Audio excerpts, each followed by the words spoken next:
for human life. How can there be a future for Gaza while its people still live under fear? That is why disarmament is not only a security demand, it is a moral duty. Mr. President, peace cannot coexist with terror. The peace plan before us is an opportunity.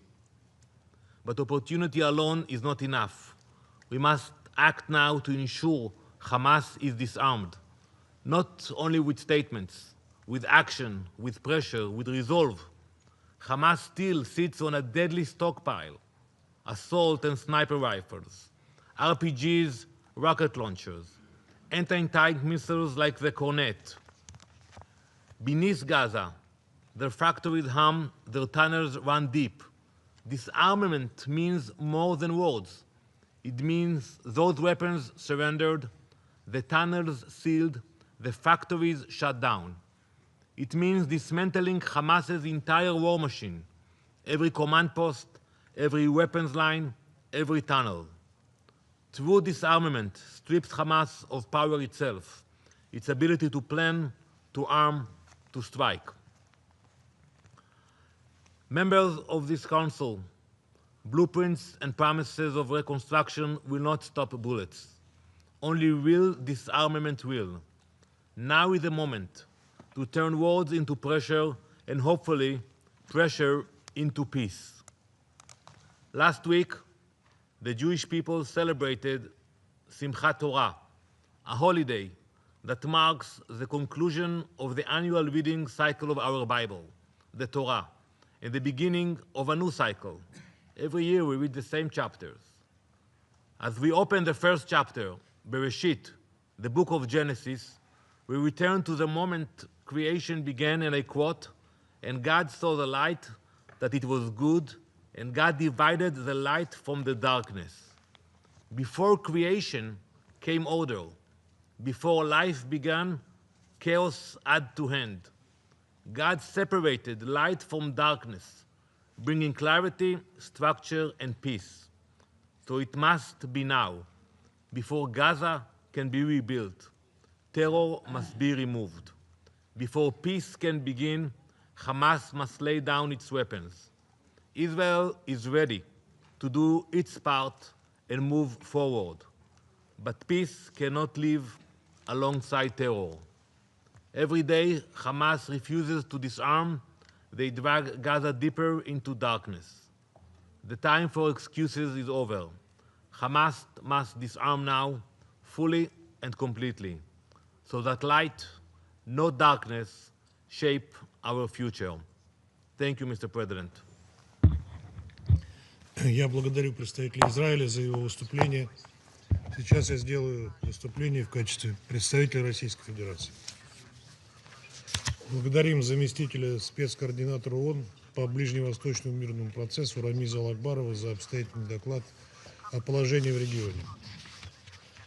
Для нашего ключевого мероприятия в ходе председательства мы выбрали открытые дебаты по ситуации на Ближнем Востоке. Они проходят в весьма примечательный момент, когда на первый план наконец-то вышла дипломатия, и у палестинцев и израильтян появилась надежда на длительное и устойчивое прекращение огня. Это именно то, к чему мы и другие члены Совета Безопасности последние 2 года призывали в контексте разворачивавшейся в Газе трагедии. Поэтому Россия приветствовала договоренности между Израилем и Хамас о прекращении боевых действий в секторе Газа, несмотря на то, что множество важных для БВУ сюжетов осталось за скобками и не получило отражения в итоговых документах. Установившееся перемирие во многом стало возможным благодаря неустанным трудам египетских, катарских, турецких и американских посредников. Высоко ценим эти дипломатические усилия, не прервавшиеся даже тогда, когда казалось, что шансов договориться уже нет. Отмечаем особую роль в этом президента Соединенных Штатов Дональда Трампа, чья личная вовлеченность в стремление прекратить бойню в Газе придали необходимый импульс для достижения договоренности. Во всем мире, с болью в сердце следившим за новостями из Газы, с большим облегчением восприняли известие об освобождении последних заложников, удерживавшихся в секторе, а также возвращении домой в обмен на почти 2000 палестинских заключенных. Среди вернувшихся домой израильтян есть и наш соотечественник, уроженец Донбасса Максим Харкин, вопрос об освобождении которого, как и других пленников, регулярно ставился российскими дипломатами в ходе соответствующих контактов в регионе. Уважаемые коллеги, 2 года боевых действий опустошили и выжгли души как палестинцев, так и израильтян. Заслуживающая осуждения террористическая атака Хамас 7 октября и последовавшее безнравственное коллективное наказание палестинского народа останутся в учебниках истории в качестве вопиющих примеров ненависти и антигуманности, назидания будущим поколениям. Мы лишний раз убедились, что насилие и ненависть всегда поражают ответное насилие и ненависть, а путь к миру лежит исключительно через диалог и взаимные уступки, в том числе во имя устранения коренных причин конфликта. Важно, чтобы установившееся пока еще весьма хрупкое перемирие не постигла судьба январских договоренностей, рухнувших на фоне взаимных обвинений сторон в их нарушениях. К сожалению, сегодня мы наблюдаем опасность повторения подобной ситуации. Так, палестинцы вменяют израильтянам регулярные нарушения прекращения огня. Израиль же недоволен затягиванием Хамас передачи всех тел погибших заложников. Призываем все стороны к строгому выполнению соглашений. Боевые действия, с жертвами которые стали десятки тысяч мирных палестинцев, не должны возобновиться ни при каком сценарии. Уверены, что этому поспособствуют и итоги прошедшего 13 октября в Шарм-эль-Шейхе саммита мира. Важно, что подписанный по итогам декларации особый акцент сделан на защите прав человека, гарантиях безопасности и достоинства палестинцев и израильтян, а также искоренении экстремизма и радикализма во всех формах, включая расизм, без чего невозможно процветание ни одного общества.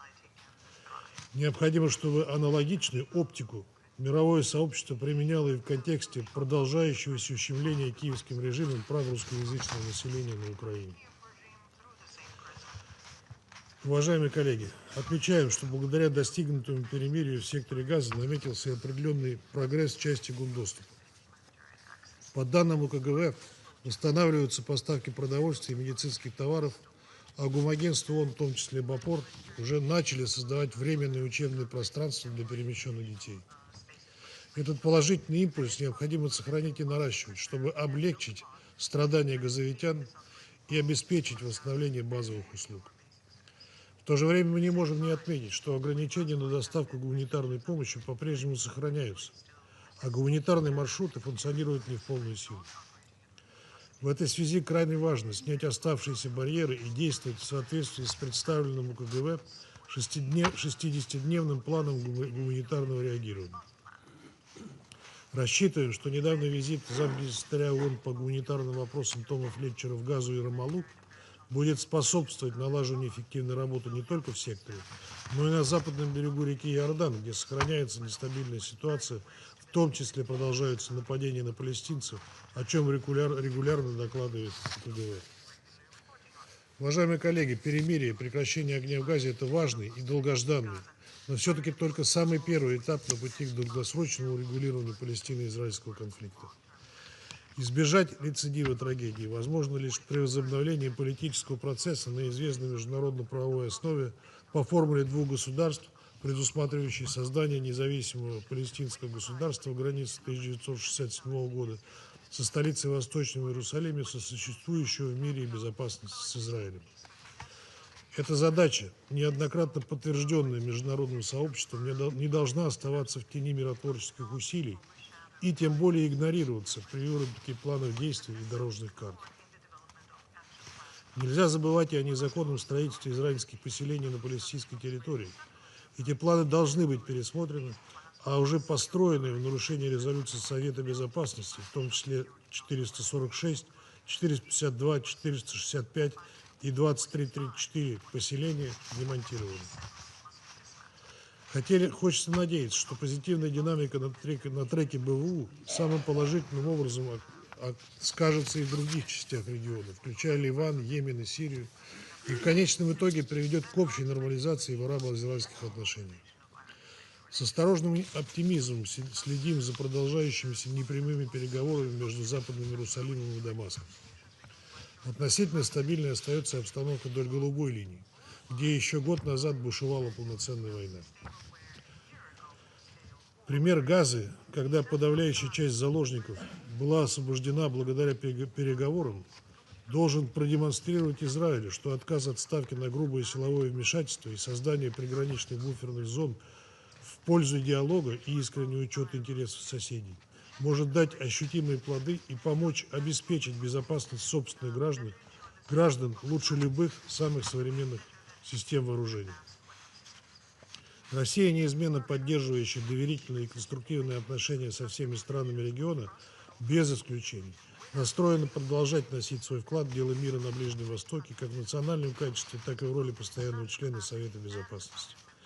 Готова работать со всеми сторонами, разделяющими цель достижения справедливого, долгосрочного и устойчивого мира на всем Ближнем Востоке на основе выполнения известных резолюций Совета Безопасности ООН, касающихся Палестино-израильского конфликта. Я вновь приступаю к исполнению обязанностей председателя Совета Безопасности, и сейчас я предоставляю слово представителю Дании. Thank you, Mr. President.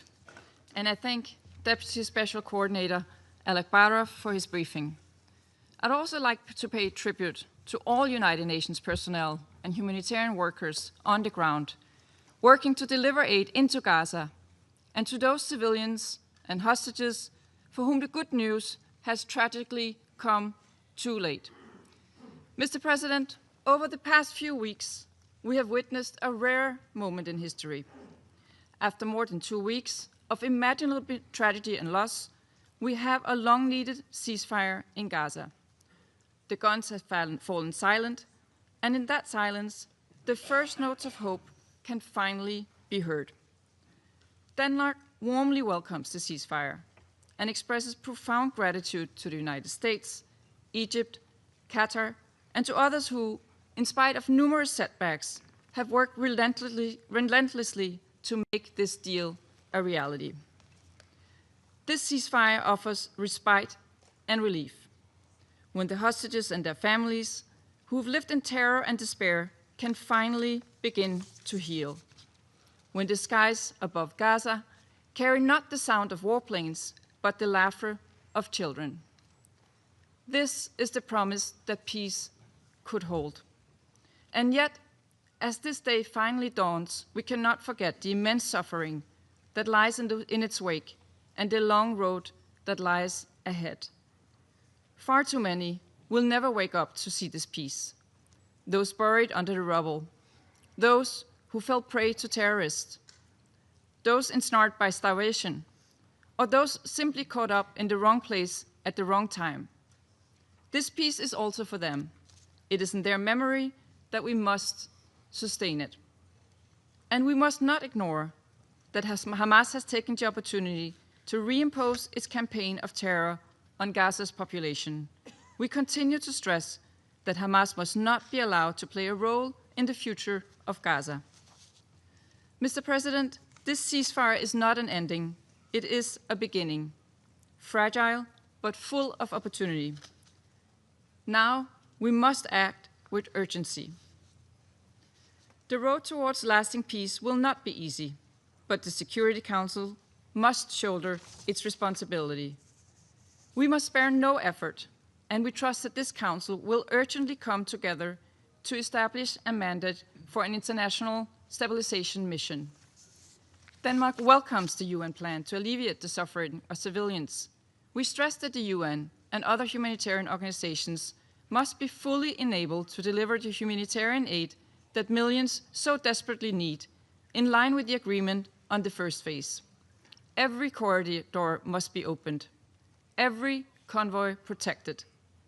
Aid shipments must be swiftly allowed without undue impediments. Humanitarian and health workers must be protected. We take note of ICJ's advisory opinion yesterday, which clearly establishes that Israel must not obstruct the work of the United Nations and is obliged to accept and facilitate humanitarian aid delivered by UN organizations, including UNRWA. International and local NGOs should be able to work without unnecessary restrictions. In this regard, we repeat our call on the government of Israel to provide authorization for all international NGOs' aid shipments and to unblock essential humanitarian actors from operating. Denmark stands ready with $15 million in support of humanitarian and early recovery efforts, which comes on top of the approximately $153 million humanitarian aid already allocated to the Palestinian people since 2023. Our goal is clear. We must stop the insidious spread of famine. We must ensure that the sick receive the care that they so desperately need. Denmark is also prepared to further support the early recovery as well as the reconstruction of Gaza. But reconstruction is not merely about concrete and steel. It's about dignity. It's about proving to a generation that peace is not a dream, not a privilege, but a right. In deeds, not words. Mr. President, this ceasefire must not be a pause before the next tragedy, but the first step towards a lasting peace. The full implementation of the peace agreement is vital. We're on the right track, but we're not there yet.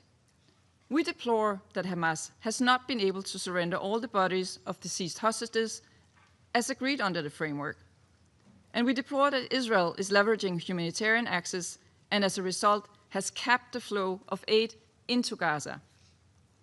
We must not let the opportunity that this peace presents slip between our fingers. We now hold in our hands a rare opportunity to turn this moment of respite into a foundation for a just and enduring peace based on the two-state solution, Israel and Palestine living side by side in security, dignity, and peace. This, a two-state solution, is not only a pressing issue, it is a prerequisite for long-term stability across the region. I thank you. Я благодарю представителя Дании за ее выступление. Сейчас предоставляю слово представителю Гаяны. Thank you, Mr. President. And I also thank Deputy Special Coordinator Alakbarov for his briefing. Mr. President, our meeting today takes place at a time of great promise and opportunity for the people of Palestine. This moment, however, must be managed carefully, fully anchored in international law, and with the protection and well-being of civilians a central priority. With that said, Guyana welcomes the peace plan achieved between Israel and Hamas for ending the hostilities in Gaza and for the release of hostages taken during the 7th October attack. We commend the tireless efforts of the mediators, the United States, together with Egypt, Qatar, and Turkey, and all who have contributed to making this a reality. Mr. President, 2 years of Israel's war in Gaza has wreaked havoc on the Palestinian population. Gaza itself has suffered massive destruction, with some experts estimating that the recovery could take decades and cost billions of dollars. Then there are also costs to which figures can never be attached. These include time that orphan children have eternally lost with their parents, the months of agony that the relatives and friends of hostages have endured, hoping for their safe return, and the psychosocial impacts of the war that would be felt for generations to come. But the peace plan has brought renewed hope, and we all must work to ensure its success. On this note, Mr. President, Guyana is very concerned about the violations of the ceasefire. We urge the parties to abide by the commitments made and to prioritize peace in Gaza. Mr. President, the next phases of the peace plan are extremely critical. We must eschew all ideas that do not line up with international law, that undermine the right of the Palestinian people to self-determination, and that dilute the two-state solution. At the recently convened high-level international conference on the two-state solution and the general debate for the 80th session, there was a clear international consensus that the two-state solution remains the only just, comprehensive, and viable path to resolution of the Palestinian question. Guyana therefore urges that the next phases of the peace plan take this into account. We are baffled that less than 2 weeks after the Gaza peace plan was approved, Israel's parliament voted to give preliminary approval to a bill which imposes Israel's sovereignty over the occupied West Bank. We call on Israel to abandon this effort, which, if implemented, will be a violation of international law and will undermine the two-state solution. The West Bank is a critical part of the future independent state of Palestine. Mr. President, the war in Gaza reached many lows in the conduct of international relations, and I specifically wish to highlight Israel's belligerent approach to international organizations operating in the occupied Palestinian territory to meet humanitarian needs. We welcome the advisory opinion issued by the International Court of Justice yesterday, which clarifies the obligation of Israel as an occupying power to work with United Nations agencies to facilitate humanitarian aid in Gaza. We particularly welcome the specific provisions of the opinion regarding UNRWA. We call on Israel to respect the court's advisory opinion and to choose the path of compliance with international law. This is especially critical now that a massive humanitarian effort is required to scale up humanitarian interventions in the immediate term and to advance reconstruction and recovery over the long term. Mr. President, the central role of the Security Council as the UN organ with the primary responsibility for the maintenance of international peace and security must be emphasized, particularly as we contemplate the next phases of the peace plan. This includes the establishment of the temporary international stabilization force. I conclude by reaffirming Guyana's commitment to all genuine efforts aimed at achieving a comprehensive, just, and lasting solution to the Palestinian question. I thank you. Я благодарю представителя Гаяны за ее выступление. Сейчас предоставляю слово представителю Соединенных Штатов. Thank you, Mr. President. Thank you, Deputy Special Coordinator Alakbaya, for your briefing. Colleagues, President Trump's 20-point plan for peace offers a historic opportunity.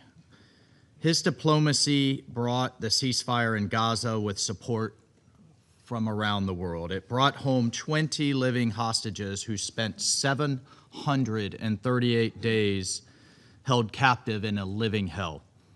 It offers hope for the people of Gaza. It offers hope for the Middle East to turn the page on a millennia of violence and to usher in a new age of peace and prosperity. Under President Trump's leadership, the United States has ended 8 conflicts across the globe over the course of just 8 months. And with the help of our friends in Qatar and Egypt and Turkey and the region, this most recent success may prove to be the greatest opening of them all. This historic success is cause for celebration. It's cause for determination, but it cannot be cause for complacency. As President Trump has said, the job is not done. And in that vein, Hamas must immediately return the bodies of the 13 remaining hostages, including the bodies of American citizens Itai Khin and Omer Nutra, as promised under the agreement. Their families, colleagues, their families deserve dignity. And Hamas must likewise follow through on its commitment to disarm. The president is not playing games here. And simply put, Hamas is finished in Gaza and does not have a future there. And if they do not follow through, they are in violation of the ceasefire and will face consequences, severe consequences. The future of Gaza can be one of peace and prosperity. And we also note, as has been noted here today, the extremely disturbing and bloody executions of Hamas, by Hamas, of the people in the streets of Gaza, in broad daylight, on camera, for the world to see. This is further evidence that Hamas is unfit to rule the Gaza Strip, cannot be trusted with the safety of the people in Gaza for a moment longer. And likewise, frankly, many nations have condemned Israel, and those nations should be embarrassed for their silence and for their hypocrisy as Hamas slays its own people. And for the global community that has been protesting and demanding peace for the Palestinian people, for the people of Gaza, where is the outrage? Where is it over these executions we've seen in recent days? Hamas is not just attacking Israelis. It's not just terrorizing hostages underground. It's not just using bodies as psychological warfare on families.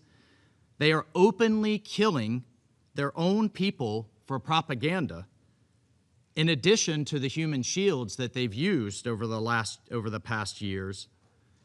And candidly, shame on the world for its silence in the wake of these executions. Well, President Trump has not been silent. He has clearly said Hamas terrorists must immediately cease these killings or face their own elimination. So when Hamas complies with the deal, the rebuilding of Gaza will be a major regional and global event. The peace agreement has already resulted in a dramatic increase in the flow of humanitarian aid to the people there, and we will continue to work to deliver aid to scale and meet Gaza's humanitarian needs, rehabilitating its infrastructure, including its hospitals, its roads, its bakeries, its water, its electricity, its sewage systems. We will continue to work with our international partners, with the United Nations, with everyone around the world to scale up the response and deliver aid to the civilians in need. But unfortunately, in the midst of this important work, as President Trump, as Vice President Vance, as Secretary Rubio and the team work tirelessly to bring peace to the region, the ICJ just issued a nakedly political, but fortunately non-binding, advisory opinion, unfairly bashing Israel and giving UNRWA a free pass for its deep entanglement with Hamas's terrorism. Colleagues, President Trump's peace agreement heralds more than the end of the war in Gaza. With God's help, it will mark the beginning of a strong, stable, and prosperous region, united in rejecting the path of violence, hatred, and terror. But in support of that vision, more broadly, the international community must urge the Iranian regime to give up on its false hope of revolution and forgo its ambitions on its neighbors, to stop meddling in the politics of other countries in the region, and to instead engage in direct and good faith dialogue with the United States for the benefit of the Iranian people and the security of the region.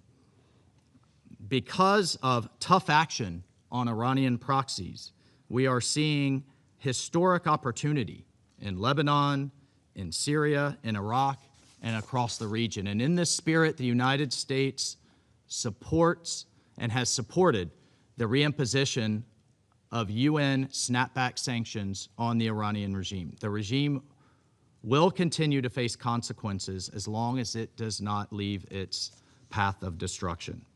Colleagues, we must continue to press Iran to do what's right for its people and what's best for international peace and regional security. With President Trump's plan, we are closer than ever to realizing the Middle East that generations have dreamt of, a region of peace, prosperity, harmony, opportunity, innovation, achievement. The more we are talking about infrastructure, about rail, about data centers, about AI, the less we will be talking about these historic animosities. And along those lines, we look forward to more countries in the region joining the Abraham Accords. We look forward to a future that can realize this dream. Thank you, colleagues. Я благодарю представителя Соединенных Штатов за его выступление. Сейчас предоставляю слово представителю Соединенного Королевства. Thank you, President. I thank Deputy Special Coordinator Alak Barov for his briefing today. Colleagues, for 2 years, the world has witnessed the terrible human cost of the Hamas terrorist attacks of 7 October and the disastrous conflict in Gaza that has claimed so many lives. We are now at an important moment of hope, thanks to President Trump's ceasefire deal. We have witnessed, with immense relief, released hostages being reunited with their families after an unimaginable ordeal. More humanitarian aid is now entering Gaza, and the ceasefire provides an opportunity for the Palestinian people to begin to build a better future, free from conflict. We commend President Trump and his team for their efforts in reaching this historic moment. We are grateful to Qatar, Turkey, and Egypt for the specific roles they have played. And we also recognize the contributions of many other countries from the region and beyond, including France and Saudi Arabia, for leading work on the New York Declaration, which have been instrumental in getting us to this point. There is much more work to be done. We call on both parties to uphold their commitments under the deal and avoid escalations that risk undermining it. We call on Hamas to cease violence. They must locate and hand over the final 13 hostages, fully sharing the information they have with the mediators and the ICRC to help locate their remains. We also call on Israel to ensure restrictions on aid are permanently lifted to allow the unimpeded delivery of humanitarian assistance at scale. This includes supporting the UN humanitarian effort, opening all crossings to both humanitarian and commercial goods, and ensuring international NGOs can operate without obstruction. As we have consistently stated, all parties must comply with their obligations under international law. The International Court of Justice delivered an important advisory opinion yesterday on Israel's obligations in this regard. We welcome its clear findings that Israel has an obligation under international humanitarian law to ensure the provision of aid in Gaza, and that UNRWA has a critical role in delivering the humanitarian response. We will continue to consider the full detail of the opinion carefully. President, we must now build on the momentum of the ceasefire. We need urgent work to develop transitional security arrangements, including an international stabilization force. And we need to support the reform program for the Palestinian Authority as it builds the Palestinian state. This should comprise Gaza and the West Bank, including East Jerusalem, based on 1967 lines, with land swaps agreed as part of a negotiated, peaceful settlement. The United Kingdom is playing our part, for example, through humanitarian assistance, a deployment of staff to the US-led Civil Military Coordination Center, and by working with Egypt and others to mobilize private sector investment for Gaza's reconstruction. Finally, while the eyes of the world are focused on Gaza, we must not forget what is happening in the West Bank. Once again, we condemn attacks by extremist, violent settlers on Palestinian farmers in the West Bank during the olive harvest. We call on Israel to take action to stop this violence, end settlement, expansion, and lift its financial restrictions which risk economic collapse in the West Bank. Colleagues, we are at a historic crossroads. The way forward will not be easy. It will require courageous leadership on all sides and steadfast support from those of us in this room. But if we seize the moment, we have a chance to end the cycle of violence and achieve lasting peace for Israelis, Palestinians, and the region. I thank you. Я благодарю представителя Соединенного Королевства за его заявление и предоставляю слово представителю Пакистана. Thank you, Mr. President. I thank you for convening this important and timely debate. We also thank Deputy Special Coordinator Ramiz Alakbarov for his comprehensive briefing. After the catastrophic consequences of the recent two-year war and the unimaginable humanitarian crisis in Gaza, marked by the killing of more than 68,000 innocent Palestinians, most of them women and children, along with widespread starvation, devastation, and displacement, hope has emerged with the signing of the peace agreement at the Sharm el-Sheikh Peace Summit. Pakistan welcomes the peace efforts led by President Trump and commends the crucial role played by the mediators, Egypt, Qatar, Turkey, and the United States in facilitating the negotiations. We sincerely hope these efforts will yield sustainable results, including a permanent cessation of hostilities and a just, comprehensive, and lasting peace. Mr. President, the ceasefire, the release of hostages and Palestinian prisoners, and the restoration of humanitarian flows are welcome steps. Yet, the situation remains fragile. We condemn Israel's continuing attacks in Gaza, resulting in loss of numerous civilian lives. Such actions are contrary to the letter and spirit of the agreement signed in Sharm el-Sheikh. The peace efforts must not be derailed.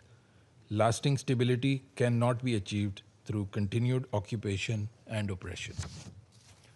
Pakistan also condemns the Israeli Knesset's preliminary approval of two draft laws aimed at imposing Israeli sovereignty over the occupied West Bank and an illegal settlement, in blatant violation of the historical rights of the Palestinian people, international law, and relevant UN resolutions. Mr. President, Pakistan was a participant of the diplomatic efforts that began on the sidelines of the UN General Assembly's 80th session in New York last month, with a meeting of President Donald Trump with 8 Arab Islamic leaders.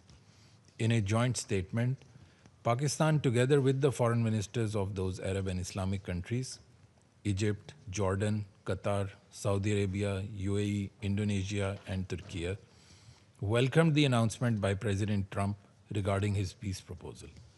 We reaffirmed our joint commitment to work with the US to end the war in Gaza through a comprehensive deal that ensures unrestricted delivery of sufficient humanitarian aid, prevents the displacement of Palestinians, the release of hostages, a security mechanism that guarantees the security of all sides, full Israeli withdrawal, reconstruction of Gaza, and a path for a just peace on the basis of the two-state solution, under which Gaza is fully integrated with the West Bank in a unified Palestinian state in accordance with international law as key to achieving regional stability and security. Mr. President, the International Conference on the Two-State Solution, co-chaired by Saudi Arabia and France, was an important endeavor to advance the long overdue realization of the Palestinian people's right to self-determination and statehood. The conference and the peace efforts led by President Trump complement each other and should serve as a foundation for implementing the various commitments and realization of a sovereign Palestinian state. The following steps are essential.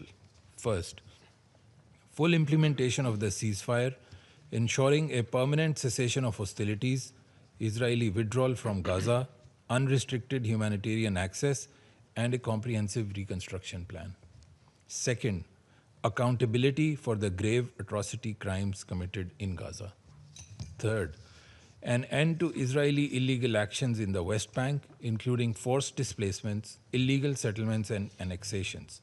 The legal and historical status of Al-Haram al-Sharif and Al-Aqsa Mosque must be upheld. Fourth, the unhindered functioning of UNRWA, whose role is indispensable in providing life-saving assistance. As reaffirmed by the ICJ in its advisory opinion yesterday, Israel is under obligation to facilitate relief provided by the UN and its entities particularly UNRWA.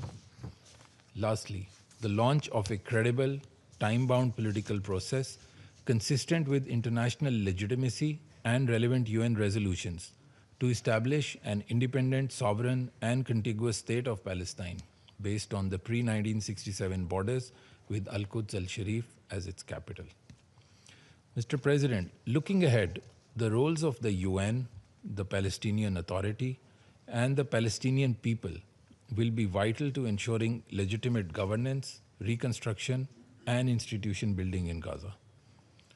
The role of the Security Council will also be critical and indispensable for the next phases of the peace plan, including for designing and mandating the deployment of an international stabilization force to fulfill the tasks envisaged for it in the peace plan. Pakistan will continue to work with all partners to advance these shared objectives and to help restore peace, justice, and dignity to the Palestinian people. I thank you. Я благодарю представителя Пакистана за его заявление и предоставляю слово представителю Панамы. Muchas gracias, presidente.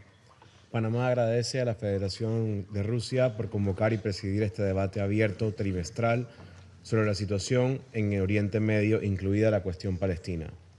Reconocemos también el detallado informe del señor Ramiz Al-Akbarov, coordinador especial adjunto para el proceso de paz del Oriente Medio, coordinador residente y de asuntos humanitarios de las Naciones Unidas. Han pasado 748 días desde aquel cruel 7 de octubre del 2023. Los ataques perpetrados por Hamas ese día y su estela de violencia hasta la fecha han dejado en Israel más de 1.900 personas fallecidas. En las semanas y meses que siguieron, la respuesta militar en Gaza desencadenó un saldo devastador. Más de 68.000 palestinos han perdido la vida y alrededor de 170.000 han resultado heridos desde ese entonces. Señor presidente, Panamá rinde homenaje a todas las personas que han perdido la vida en esta guerra y también a los sobrevivientes quienes ahora tienen la difícil tarea de sanar. Por respeto a su memoria y a su sacrificio, lo mínimo que debemos hacer es sostener y mantener el alto al fuego alcanzado bajo el liderazgo del presidente de los Estados Unidos, Donald Trump, así como de Qatar, Egipto y Turquía. Saludamos este avance, que aunque frágil, no es un fin en sí mismo, es el punto de partida para aliviar el sufrimiento de la población palestina en Gaza, liberar a los rehenes vivos e iniciar la devolución digna de los fallecidos, y abrir también ese espacio a la política de la paz y la dignidad humana. Panamá insta a Israel y a Hamas a respetar y cumplir íntegramente lo acordado en la mesa de negociación. La paz no llega sola, se construye con voluntad política, con decisiones y concesiones difíciles, muchas veces, y con mecanismos y acciones que generen confianza. Ningún cálculo político justifica prorrogar el sufrimiento y elegir la vida por encima de cualquier otra prioridad e interés particular. El extremismo que hemos visto en esta guerra no tiene cabida en el futuro ni de israelíes ni de palestinos. No hay proyecto nacional ni causa legítima que se sostenga sobre el terror, el odio o la deshumanización del otro. El silencio de las armas debe convertirse en un compromiso de humanidad, mantener abiertos los corredores de la vital ayuda humanitaria, proteger a quienes distribuyen esa ayuda y salvan vidas, permitir que las familias se reúnan en paz y seguridad y que las escuelas vuelvan a ser escuelas y los hospitales, no zonas de guerra. En ese camino es imprescindible el acompañamiento y la asistencia del sistema de las Naciones Unidas para la tan anhelada reconstrucción de Gaza. Reafirmamos nuestro respaldo pleno al trabajo que realizan, pese a limitaciones, la UNRWA, OCHA, UNICEF, OMS, PMA y otras agencias, así como el Comité Internacional de la Cruz Roja y sus socios para garantizar la efectividad del flujo de la vital asistencia humanitaria. Su labor es neutral, imparcial e independiente y no tiene sustituto. Señor presidente, Panamá reitera su preocupación por el empeoramiento sostenido de la situación en Cisjordania, incluida Jerusalén Oriental. Desde octubre del 2023, casi 1.000 palestinos han muerto, más de 3.000 estructuras han sido destruidas y más de 3.000 personas desplazadas. Nuevas y prolongadas restricciones de acceso y movilización aíslan comunidades enteras, mientras la violencia y el vandalismo, incluido el sabotaje a redes de agua, buscan hacer inviable la vida cotidiana de miles de personas. Esta realidad no construye seguridad, por el contrario, atenta contra cualquier posibilidad de paz. No se puede permitir que Cisjordania se convierta en otro foco de guerra, como lo ocurrido en Gaza. Por ello pedimos que cese la violencia y las acciones en el terreno que contradicen el derecho internacional y las resoluciones de este Consejo, y que solo alejan la posibilidad de una solución política sostenible. Panamá reitera que no existe salida militar a este conflicto. Décadas de guerra y muerte no han producido ni producirán seguridad, ni mucho menos paz. Insistir en la vía militar es insistir en el fracaso. La única vía es un proceso político serio, integral y sostenido, basado en el derecho internacional, en las resoluciones de este Consejo, con garantías verificables para ambas partes y que como resultado de negociaciones diplomáticas asegure a israelíes y a palestinos vivir bajo seguridad y dignidad en dos estados con fronteras mutuamente reconocidas e internacionalmente acordadas. Presidente, una paz justa, digna y sostenible entre israelíes y palestinos puede tener un efecto estabilizador inmediato en el entorno regional. En el Líbano, reduciría el riesgo de desbordamiento a lo largo de la línea azul y facilitaría el pleno cumplimiento de las resoluciones 1559 y 1701, reforzando la autoridad del Estado libanés y la labor de la UNIFIL, cuyo trabajo respaldamos. En Siria, podría aliviar tensiones transfronterizas y mejoraría las condiciones del proceso político sirio, a la vez que reconocemos también el esfuerzo y la dedicación del enviado especial Geir Pedersen por los 7 años dedicados a coadyuvar en la construcción de un proceso político inclusivo en Siria. Y en el Mar Rojo contribuiría a disminuir la volatilidad que afecta la libertad de navegación y las cadenas de suministro en beneficio de toda la región, incluida la situación en Yemen. Evitar una mayor escalada regional exige cumplir el derecho internacional, respetar la soberanía, independencia política e integridad territorial de todos los estados, contener a los actores armados no estatales y sostener mecanismos de verificación y coordinación sobre el terreno. Ese es el dividendo regional que debemos perseguir con urgencia. Panamá acompañará y respaldará toda iniciativa que consolide una paz justa, digna y sostenible de conformidad con derecho internacional y las resoluciones de este Consejo. Muchas gracias, presidente. Я благодарю представителя Панамы за его заявление и предоставляю слово представителю Словении. Thank you, Mr. President. And I thank Deputy Special Coordinator Alakbarov for his briefing. Slovenia welcomes the implementation of the first phase of the comprehensive plan to end the Gaza conflict. We appreciate the efforts of Egypt, Qatar, Turkey, and the United States.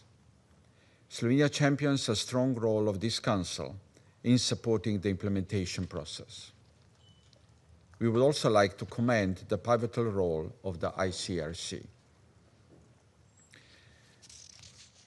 We are deeply concerned over the attempts to violate the ceasefire in Gaza, including violence and extrajudicial executions by Hamas, arms smuggling, delays in the opening of crossings, and an escalation after attacks near Rafah. We call on the parties to fully respect the ceasefire. While the yellow line internally dividing Gaza should remain as short-lived as possible, arrangements for disarmament of Hamas and the setting up of international stabilization forces should proceed swiftly. Slovenia also remains profoundly concerned about the situation in the West Bank, including the discussions regarding annexation of the West Bank and the continuation of the Iron Wall operation. We call for de-escalation. We are appalled by the violence and the high number of killings, injuries, infrastructure damages, and displacement, as well as settler attacks in the context of the olive harvest season. Colleagues, the ultimate goal of our efforts in the Middle East must be the two-state solution. In that sense, we strongly believe that visions provided by the President Trump's plan, the New York Declaration, and the Arab Plan for Reconstruction of Gaza should be complementary. We must ensure efforts of the international community are equally complementary. It is therefore important to strengthen the Palestinian Authority with the view of reforming and ensuring their governance in Gaza, as well as the West Bank, including East Jerusalem. Each country sitting at this table today has its own set of experiences and knowledge. While Slovenia has been consistent in our support to Palestinian people, to Palestinian Authority, and to UNRWA, we are willing to step up also with lessons learned from recent history of our region. The United Nations has a vast experience of establishing international interim administration in territories recovering from conflict. Kosovo and Bosnia and Herzegovina can serve as an inspiration for plans how to put up a civilian administration in Gaza, even if not directly coordinated by the United Nations. Mr. President, we welcome the 60-day humanitarian plan presented by the UN. Humanitarian needs in Gaza continue being tremendously high, and we continue calling for sustained, unimpeded, and at-scale aid and fuel delivery across the Strip. Safe operating space for humanitarian actors, including international NGOs, must include protection of aid workers operating on the ground, as well as the registration process based on humanitarian principles. We further call for restoration of infrastructure and opening of crossings to eliminate the persistent threat of famine, and for medical evacuations and returns. Medical needs in Gaza are enormous. Doctors and medical workers should be allowed to work unimpeded and without fear. We appeal to Israel to release from arbitrary detention the remaining medical staff from Gaza, including Dr. Abu Safia of Kamal Adwan Hospital. Gaza must also be free and safe space for journalists to work in. Mr. President, the road to healing is long and will likely be paved with fragile peace. It is our collective responsibility to nurture this fragile peace in becoming a just and lasting one. It must be firmly anchored in international law, which includes ensuring accountability of all parties for their actions. In this regard, Slovenia welcomes the work of the International Court of Justice in issuing the latest advisory opinion just yesterday. We underline that the advisory opinion, as an authoritative judicial decision with great legal weight and moral authority, must be studied carefully in order to give full effect to the interpretation of international law as provided by the court. Thank you. Я благодарю представителя Словении за его заявление и предоставляю слово представителю Китая. 谢谢主席。我感谢阿拉克巴罗夫副特别协调员的通报。加沙冲突延宕2年，造成前所未有的平民伤亡和人道灾难。近日，第1阶段停火协议终于达成，加沙战火得以平息，人质及被扣押人员获释回家，人道物资得以进入加沙，中方对此表示欢迎。当前的进展只是恢复持久和平的第一步，国际社会应当加大努力，凝聚更广泛共识，采取更积极的行动。第一，必须实现加沙持久停火。停火一旦实现，就不能再起新的战端。当前的停火应当成为全面持久停火的基础。但令人不安的是，违反协议的行为仍在发生，造成无辜平民伤亡。加沙的血腥冲突已反复警示我们，对话谈判是解决问题的唯一出路，以暴制暴只会陷入恶性循环。中方呼吁有关各方全面遵守停火协议要求，推动实现真正的全面持久停火，确保加沙重获安全与稳定。第二，必须尽快缓解加沙人道灾难。在长达2年的围困封锁下，加沙民众遭受了难以言状的苦难。当前人道援助虽有所恢复，但仍面临重重阻碍，紧迫的人道需求远未缓解。昨天，国际法院发布咨询意见，明确以色列有义务与联合国近东巴勒斯坦难民救济和工程处等机构合作，向加沙提供人道援助。以色列必须履行占领方的国际人道法义务，开放全部过境点，保障人道物资大规模进入加沙和安全有序分发，解除对工程处等人道机构开展援助的限制。第三，必须妥善推进加沙战后安排。加沙是巴勒斯坦人民的家园，不是国际政治的筹码。任何关于加沙未来的安排，都必须坚持8人制8，这一国际社会业已达成的共识。都需要尊重巴勒斯坦人民的意愿。经过2年的狂轰滥炸，加沙满目疮痍，无法居住，必须尽快开启重建，恢复民生。我们欢迎埃及等地区国家为推动加沙重建的努力，国际社会应当为加沙重建提供积极的支持和帮助。第四，必须重建2国方案的政治前景。落实2国方案是解决巴勒斯坦问题的唯一可行出路，不可替代，不容否定。只有巴勒斯坦独立建国，实现民族正当权利，才能消除历史不公和暴力根源，达成巴以之间的长久和平共处。以色列必须停止在约旦河西岸的定居点活动，停止破坏巴勒斯坦民族权力机构的治理基础。国际社会应当汇聚努力，共同反对破坏2国方案基础的单边行动，支持巴勒斯坦早日独立建国，并成为联合国正式会员国。主席，安理会承担着维护国际和平与安全的首要责任，应当为维护加沙和平与稳定发挥积极作用。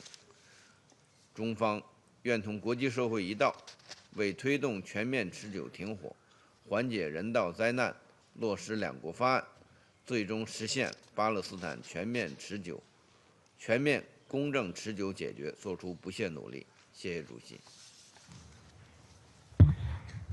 Я благодарю представителя Китая за его выступление. Сейчас предоставляю слово представителю Сомали.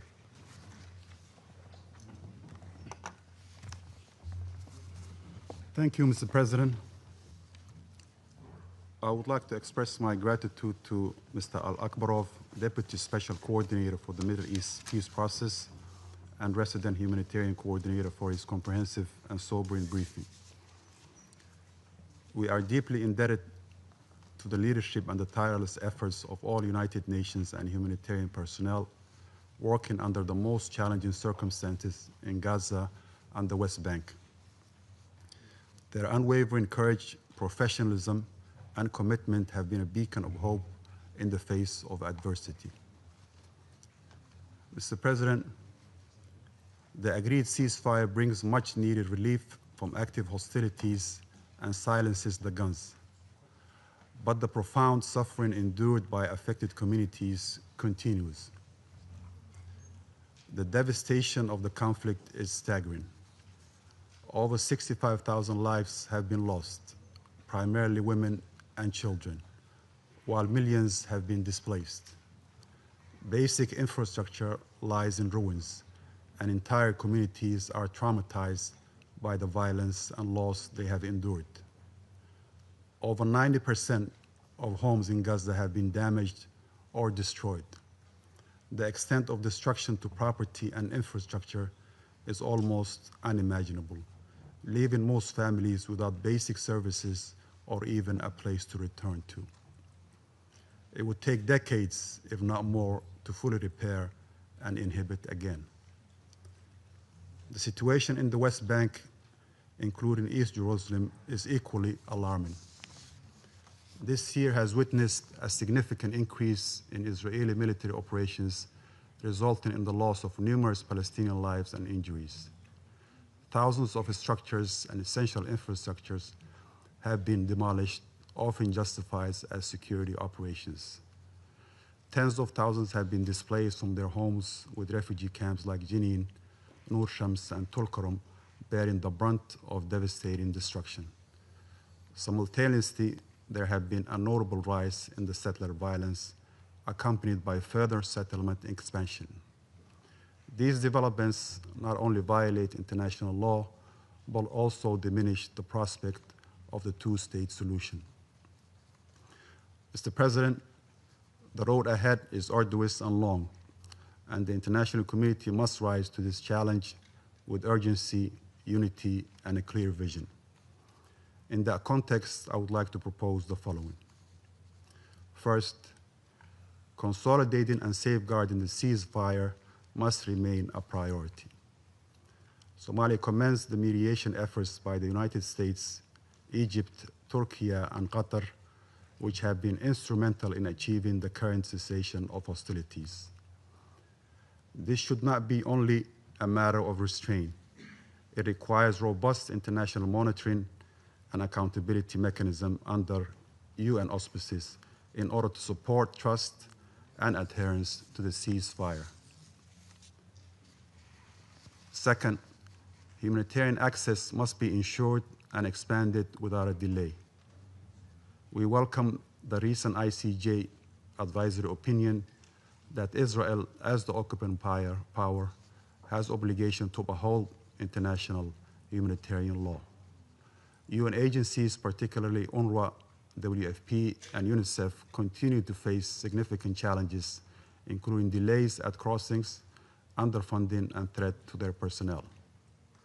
The unimpeded delivery of essential supplies such as food, medicine, and fuel to those in need should be treated as a legal and moral obligation, not as a concession. Third, a comprehensive reconstruction plan must be launched urgently. The unprecedented scale of destruction necessitates a coordinated and well-resourced approach led by the United Nations and supported by regional and international partners. Essential services, including water, electricity, healthcare, and education, must be restored promptly. Homes and livelihood must be rebuilt. The voices and needs of those most affected, particularly women and children, must guide our efforts, ensuring that dignity and hope are restored alongside physical infrastructure. Fourth and last point, there is a clear need to revitalize a credible political process. Somalia has taken note of the recent US peace plan and encourages all parties to engage in a constructive, inclusive dialogue that respects international law and United Nations resolutions. Addressing fundamental issues such as the long-standing occupation and ongoing settlement activities and collective punishment remains essential for achieving a just and lasting peace. To conclude, Mr. President, we reaffirm our unwavering solidarity with the Palestinian people in their pursuit of freedom, dignity, and justice. This truce must not be a mere pause in violence, but the beginning of a sustained effort to heal, rebuild, and chart a course toward lasting security and hope for all. Somalia reiterates its steadfast support for the realization of an independent and sovereign state of Palestine with Al-Quds al-Sharif as its capital in accordance with international law and relevant United Nations resolutions. Our delegation stands ready to work with the international community to ensure that this opportunity is not lost and that peace in the occupied Palestinian territory and the wider regions becomes not just a possibility, but a reality. I thank you. Я благодарю представителя Сомали за его выступление. Сейчас предоставляю слово представителю Сьерра-Леоне. Thank you, Mr. President. And I thank the Russian Federation Presidency for elevating this meeting into a signature event. Mr. President, I thank the Deputy Special Coordinator for the Middle East Peace Process, Mr. Rames Alakbarov, for his important briefing. I welcome the participation of the representatives of the State of Palestine, the State of Israel, and other delegations in this meeting. At the outset, we note that while aspects of the regional situation in the Middle East show signs of improvement, conditions remain highly volatile. In Yemen, Houthi attacks on shipping and Israeli targets have prompted retaliatory strikes, heightening fears of a broader Red Sea and Gulf escalation. In Lebanon, a fragile truce faces pressure amid airstrikes and displacement, against a background of political and economic fragility. Nonetheless, recent steps to reinvigorate inter-Lebanese dialogue and sustain core governance functions warrant recognition and support. In Syria, continuing hostilities in the north, coupled with protracted economic distress and grave human rights concerns, continue to impede prospect for durable stabilization. Nevertheless, the vision outlined by President Ahmed al-Shara in his address to the General Assembly in September of a new Syria anchored in peace, prosperity, and development, and underpinned by commitments to reform, national dialogue, and justice, together with ongoing political engagement and localized understanding, merit support. The present circumstances offer openings for confidence building and progress towards peace that should be carefully nurtured. Mr. President, against this backdrop, as we reflect on the development in the past weeks regarding the conflict in the Gaza Strip, especially the signing of the ceasefire agreement, we remain optimistic that despite the uncertainties, sustainable peace is possible. The bold leadership and political commitment demonstrated by the international community are undoubtedly contributing to the transformation of the region, thus providing relief and hope to Israeli and Palestinian civilians. For 2 years, following the heinous attack of 7th October 2023, which killed approximately 1,200 people in Israel, violence and devastation engulfed the region. In Gaza, the cumulative toll has been catastrophic, with more than 67,000 Palestinians reportedly killed as of early October 2025, amid widespread destruction and acute humanitarian need. These figures underline the human cost of this conflict and the urgency of consolidating the fragile cessation of hostilities now in place. In recent days, we have seen resilience and a measure of hope. Starved and traumatized civilians have begun to move back towards areas they once called home, now mountains of rubble and despair, seeking to reestablish a semblance of life and dignity. United Nations updates report significant internal movement within Gaza since the truce took effect, underscoring the imperative to provide safe access, essential services, and protection for returning civilians.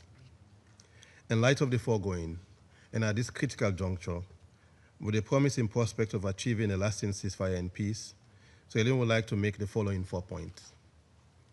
Firstly, we welcome the agreement between Israel and Hamas following indirect talks mediated by Egypt, Qatar, Turkey, and the United States, and note with relief the release of all 20 remaining living Israeli hostages, alongside the release of over 1,800 Palestinian detainees, in line with initial terms of the truce.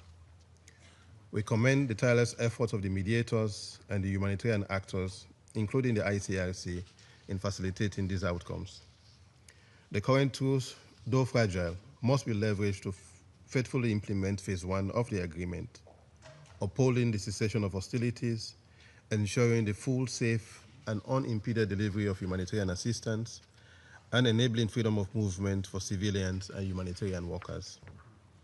We accordingly denounce the incident reported on 19 October 2025 that violated the ceasefire and resulted in additional civilian casualties. All parties must refrain from any provocation or violation that could derail progress or imperil civilians. Phase 2 negotiations should commence in good faith without delay, with clear timelines and monitoring to build confidence. Outstanding concerns must be addressed to consolidate calm across Gaza and the West Bank, including East Jerusalem. Secondly, humanitarian access and recovery must also be scaled up decisively. Unrestricted entry of aid through all viable crossings, restoration of essential services, protection of medical evacuations, including to the West Bank and East Jerusalem, and support for education, shelter, and livelihood are urgent priorities. In this regard, we welcome the International Court of Justice advisory opinion issued on 22nd October, stating that Israel has a legal obligation to allow humanitarian aid into Gaza, specifically by facilitating the work of UN agencies, including UNRWA. UN entities and partners, notably UNRWA, required unimpeded operational space and adequate, predictable resources. The ban on UNRWA must be lifted and educational materials permitted so that UNRWA and the Palestinian Authority can reopen schools and temporary learning spaces for all school-aged children. A priority should be the reopening of the medical corridor to the West Bank and East Jerusalem, with guarantees of return for treated patients and caregivers.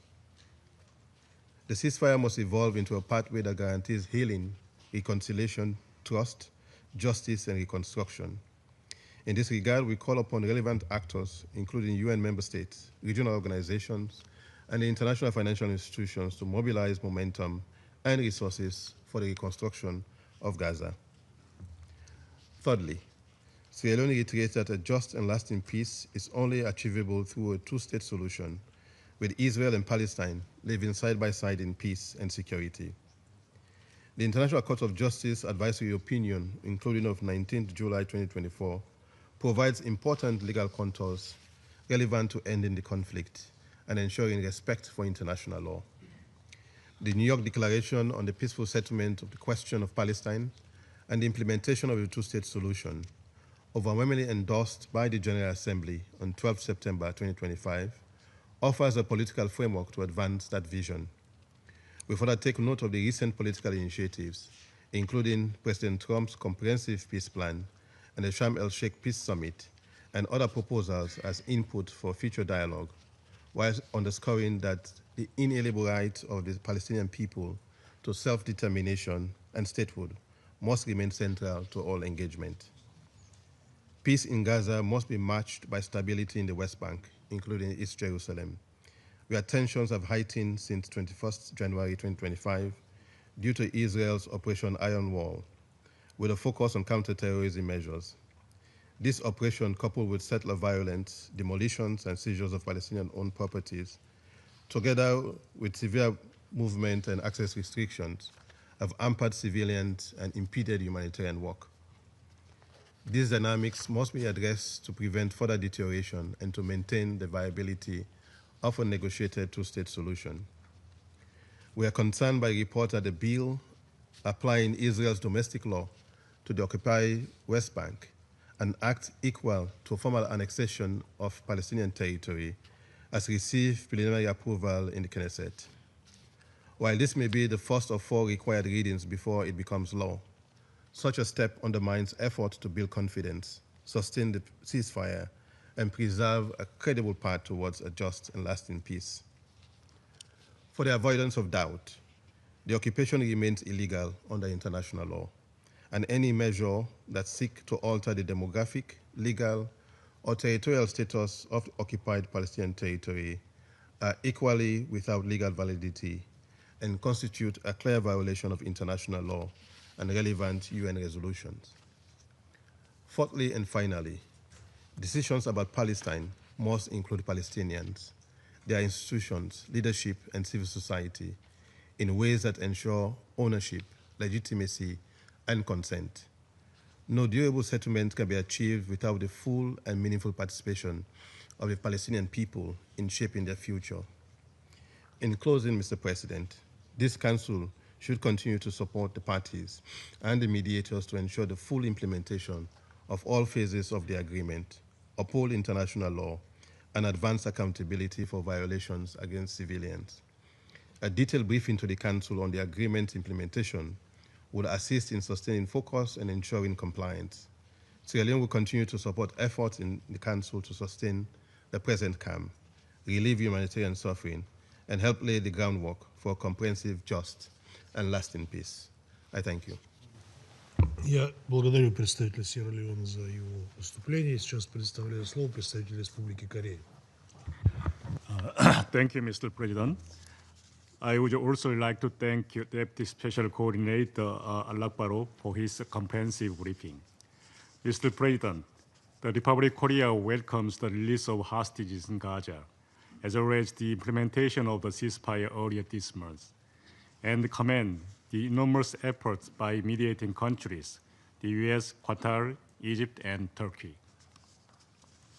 We also appreciate the efforts made by President Trump to promote peace in the Middle East, as shown in the comprehensive plan to end the Gaza conflict and the Trump Declaration for Enduring Peace Prosperity. 10 days ago, the entire world witnessed what political will can bring about. All 20 living hostages who have been brutally held by Hamas for 2 years were finally reunited with their beloved ones, including those who briefed the Security Council in this chamber. The hard-won ceasefire could also bring a long-awaited respite to Palestinians in Gaza. Many of them could finally return to where their homes once stood, as elevated levels of humanitarian aid began to flow based on UN system. The Republic of Korea strongly believes that this achievement must serve as the starting point to rebuild peace and stability in the region. We urge the parties to this conflict in Gaza to strictly abide by the agreement and faithfully engage in the negotiations to achieve the second phase of the ceasefire. Reiterating our clear condemnation of the terrorist attack by Hamas 2 years ago, we reaffirm our belief that, in accordance with the comprehensive plan to end the Gaza conflict, as well as the New York Declaration, Hamas must not serve any role in future governance of Gaza and must lay down its weapons. We also had urged Hamas to exert all efforts to locate and return the bodies of the deceased hostages. And also Israel must also comply with its commitment, including complete suspension of all military operations, full entry of humanitarian aid through all available routes, and withdrawal to agreed lines. At the same time, the humanitarian work of UN agencies, including UNRWA, must be ensured as detailed in the list of ICJ advisory opinion. In this regard, the Republic of Korea expresses its grave concern over the incident on Sunday relating to the deadly airstrikes by IDF in Rafah, responding to attacks against it, and also gravely concerned about the public execution carried out by Hamas in Gaza. We again call on both parties to abide by a ceasefire agreement. To this end, as a member of the Security Council, the Republic of Korea would like to express its willingness to actively participate in any Council discussions to support the ceasefire and relevant arrangement, including the deployment of the International Stabilization Force based on the comprehensive plan.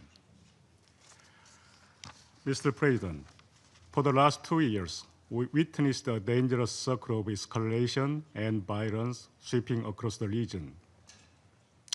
Thus, we must seize this important moment to end the vicious circle of regional strife and open a path toward genuine peace and security.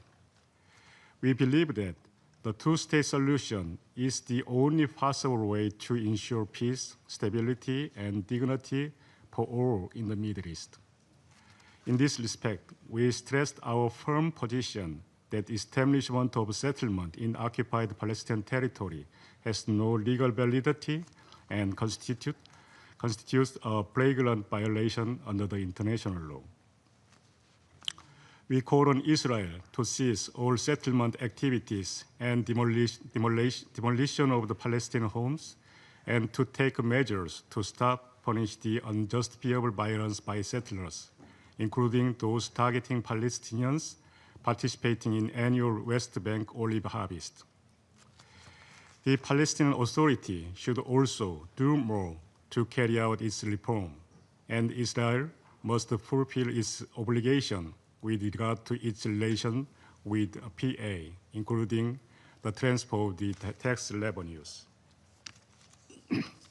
Mr. President, the horrific terrorist attack by Hamas in October 2023 ended up only deepening the unfathomable suffering of Palestinians and compounding the agony of both Israeli and Palestinians.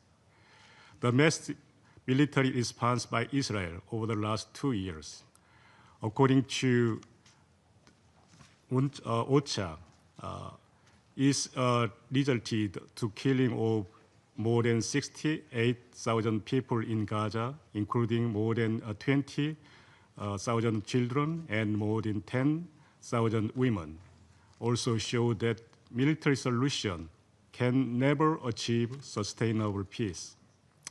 So we hope that through this catastrophic experience, all actors in the region can finally realize the indispensable value of coexistence and peace.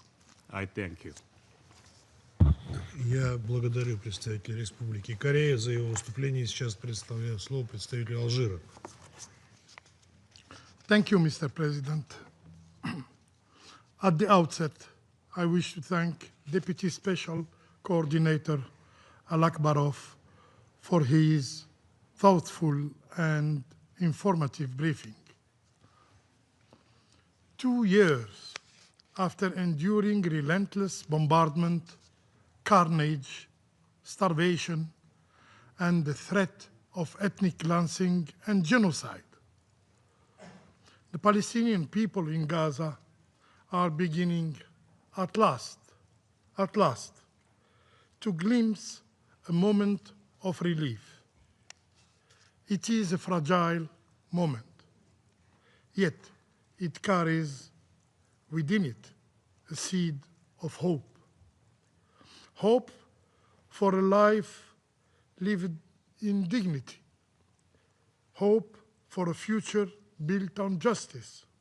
Hope for the realization of their legitimate right to statehood. In this regard, we welcome the tireless effort of the mediators, the United States, Egypt, Qatar, and Turkey, whose dedication helped bring about the ceasefire, release of the hostages, and exchange of Palestinian prisoners. We express our support for their continuing effort to preserve ceasefire and to ensure that humanitarian assistance reach every corner of Gaza without delay, without obstruction. We call on all parties to honor their commitments to maintain the ceasefire and to guarantee unhindered humanitarian access with the participation of credible humanitarian actors, including UNRWA, that is pivotal for the UN action. In this regard, we recall also the obligation of Israel, the occupying power, as reaffirmed in the advisory opinion issued yesterday by the International Court of Justice. Gazans need respite. They need time to heal. They need to rebuild their homes. They need to reopen their schools. They need to restore the rhythm of ordinary life. There, the scale of destruction is beyond imagination. The social and human toll is immense. Hundreds of thousands displaced, families shattered, children without classrooms, and unemployment at unprecedented levels. The reconstruction of Gaza must therefore become a collective mission. It requires the full mobilization of the international community, guided by solidarity, compassion, and vision of justice. Algeria will take its share in this endeavor, but rebuilding Gaza must not end with bricks and concrete. It must open a political horizon, a path leading toward a just and lasting peace, embodied in the establishment of an independent, a sovereign state of Palestine. Palestinian cannot continue to be overlooked or simply ignored. Mr. President, while attention is rightfully focused on Gaza, we cannot overlook the alarming development in the West Bank. Yesterday's vote in the Israeli Knesset to advance bill aimed at annexing the West Bank exposes once again, the colonial nature of the occupation. It represents a blatant attempt to legitimize settlements in flagrant violation of international law and also of relevant Security Council resolution. We strongly condemn these actions and call upon the international community, and in particularly this Council, to uphold its responsibility to safeguard the prospect for a just and viable two-state solution. Continuing settlement expansion, settler violence, and annexation measures are gravely endangering peace efforts and undermining the very basis of a future Palestinian state. These acts stand in defiance of international law and against the resolve of the global community, which are clearly reaffirmed its support for Palestinian statehood through an ever-growing wave of recognition. Mr. President, what is now required is the launch of a serious, credible, and time-bound peace process, one that leads without ambiguity, without delay, to the realization of the state of Palestine Returning to the statu quo before October 7 is not acceptable.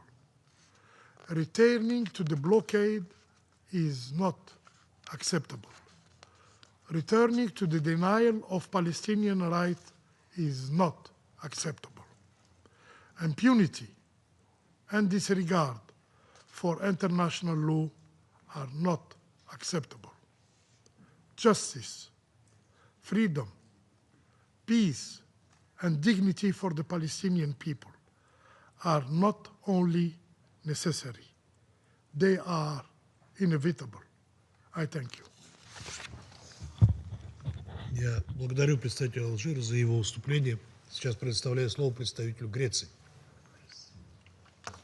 Thank you, President. And thank you, Deputy Special Coordinator Albarov, for your briefing. At long last, a ceasefire is now in place in Gaza and the hostages are now free.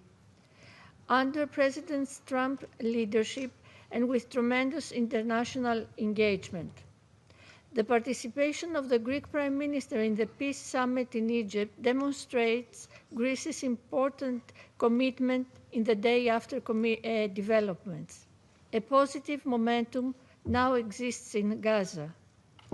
The world's gaze is now upon the full implementation of the peace plan. We call on all parties to fulfill their commitments, allowing for the establishment of a lasting ceasefire and the return of the remains of the hostages. This should pave the way to a comprehensive political process. The international community should ensure the Palestinians have full ownership in all aspects of the agreement, be it recovery, reconstruction, and governance. Meanwhile, the UN and its humanitarian partners must continue to scale up their operations on the ground, as outlined in their 60-day plan. Additional food parcels are being distributed and additional bakeries are now functional. However, far greater volumes are needed. We therefore call for the full, safe, and unimpeded flow of humanitarian aid and supplies into Gaza, as well as the restoration of full access to potable water and electricity for the civilian population. In this regard, we look forward to the reopening of the Rafah border crossing, which can greatly facilitate the inflow of humanitarian aid at scale across the Strip. The role of the UN and its agencies remains crucial and irreplaceable, as confirmed by the advisory opinion of the ICJ issued yesterday. Notably, the role of UNRWA, toward which Greece has consistently contributed and has recently increased its contribution as it advances along the implementation of the Colonna recommendations. Similarly, we support initiatives such as the Cyprus-led Almathea Maritime Humanitarian Corridor. They can effectively contribute to the direct delivery of humanitarian aid complementing land routes. Greece stands ready to contribute to the reconstruction of Gaza and the flow of humanitarian aid, as was stated by our foreign minister during his meeting with his Palestinian counterpart in Athens. At the same time, incidents over the past weekend have demonstrated that the ceasefire is fragile. Diplomacy has delivered. It is now up to the parties to uphold their obligations and demonstrate caution and restraint. The envisaged US-led International Stabilization Force provides for a promising prospect in support of peace. As the custodian of international peace and security, this Council is the appropriate body to mandate this force. Greece will engage constructively in relevant consultations on the next steps. President, the time has come to forge a path towards lasting peace and security based on the two-state solution. The international community reaffirmed its overwhelming support for the two-state solution at the high-level conference co-chaired by France and the Kingdom of Saudi Arabia last month. Our side is now fixed on the activation of the peace plan's second phase, one which can establish sustainable peace and prosperity in the region. We rejoiced at the sight of freed Israeli hostages embracing their loved ones. We now expect Hamas to comply fully with the terms of the agreement and proceed with the immediate return of all the deceased adhering to the terms. Under the peace plan, Hamas is given a chance to decommission the weapons and leave Gaza. The recent appalling footage of brutal public executions committed by Hamas, as well as the skirmishes against rival factions in Gaza, make the issue of Hamas disarmament most imperative. It can have no role, direct or indirect, in the governance of Gaza. A viable alternative to its devastating rule in Gaza is sorely needed. A reformed and empowered Palestinian Authority, which Greece fully supports, is an indispensable and credible partner for peace. President, despite these developments, we cannot deviate our attention from the West Bank. According to the UN Human Rights Office, there is a clear increase of severe attacks by armed extremist settlers in the West Bank, 2 weeks into the start of the 2025 harvest. Settlement expansion and settler violence, including against Christian communities, are causes for grave concern. We thus reiterate our call for the preservation of the status quo of the holy sites in the old city of Jerusalem. We further stress that announcements on the construction of additional settlements which undermine the two-state solution must be reversed. In conclusion, President, the Middle East, a region vibrant in its diversity and rich in its history, seems to be turning a new page.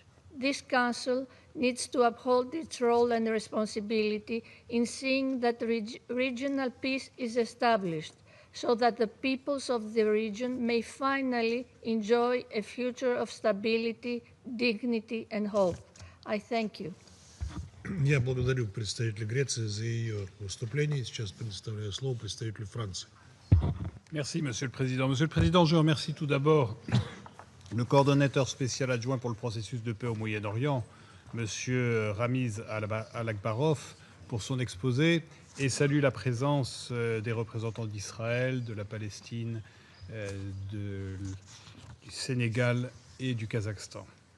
Le mois écoulé aura été marqué à la fois par le souvenir tragique du 2e anniversaire des attaques terroristes du 7 octobre aux conséquences dévastatrices et par l'espoir suscité par la signature d'un accord de paix historique à Sharm el-Sheikh. Cet accord, rendu possible par l'action inlassable des États-Unis, du Qatar, de l'Égypte, de la Turquie, est une étape cruciale vers la paix.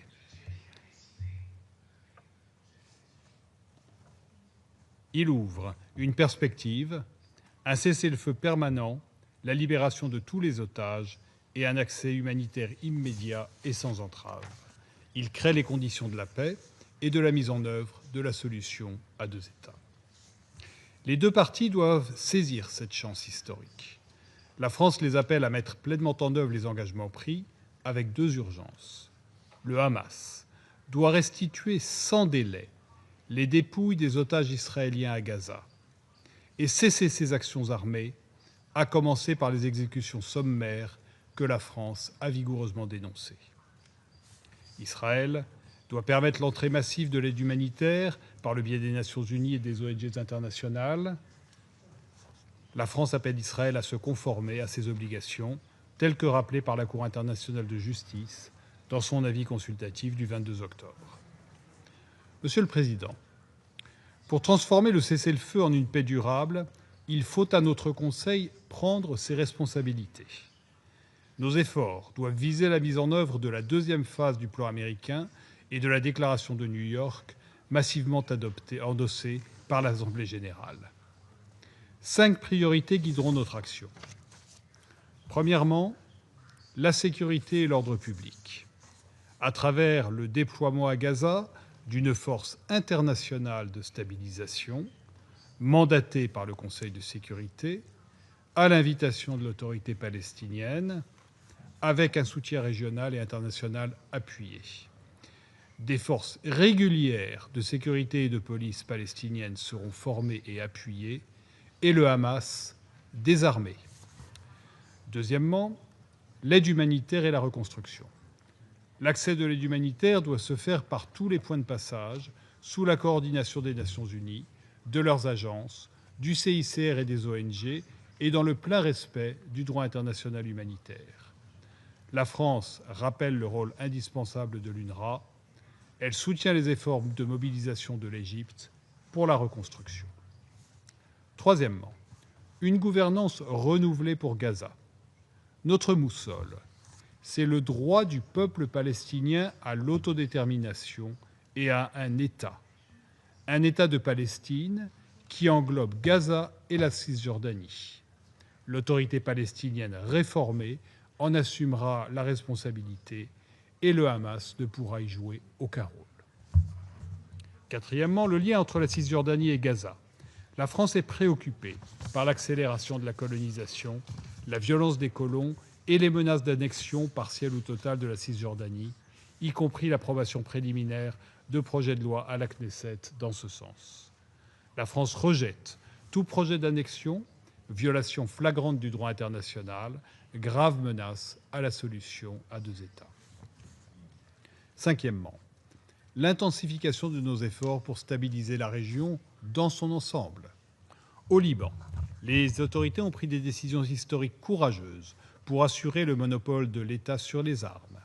Elles doivent les mettre en œuvre avec le soutien de la communauté internationale. Et nous attendons d'Israël qu'il se retire des positions qu'il occupe et cesse ses frappes en territoire libanais.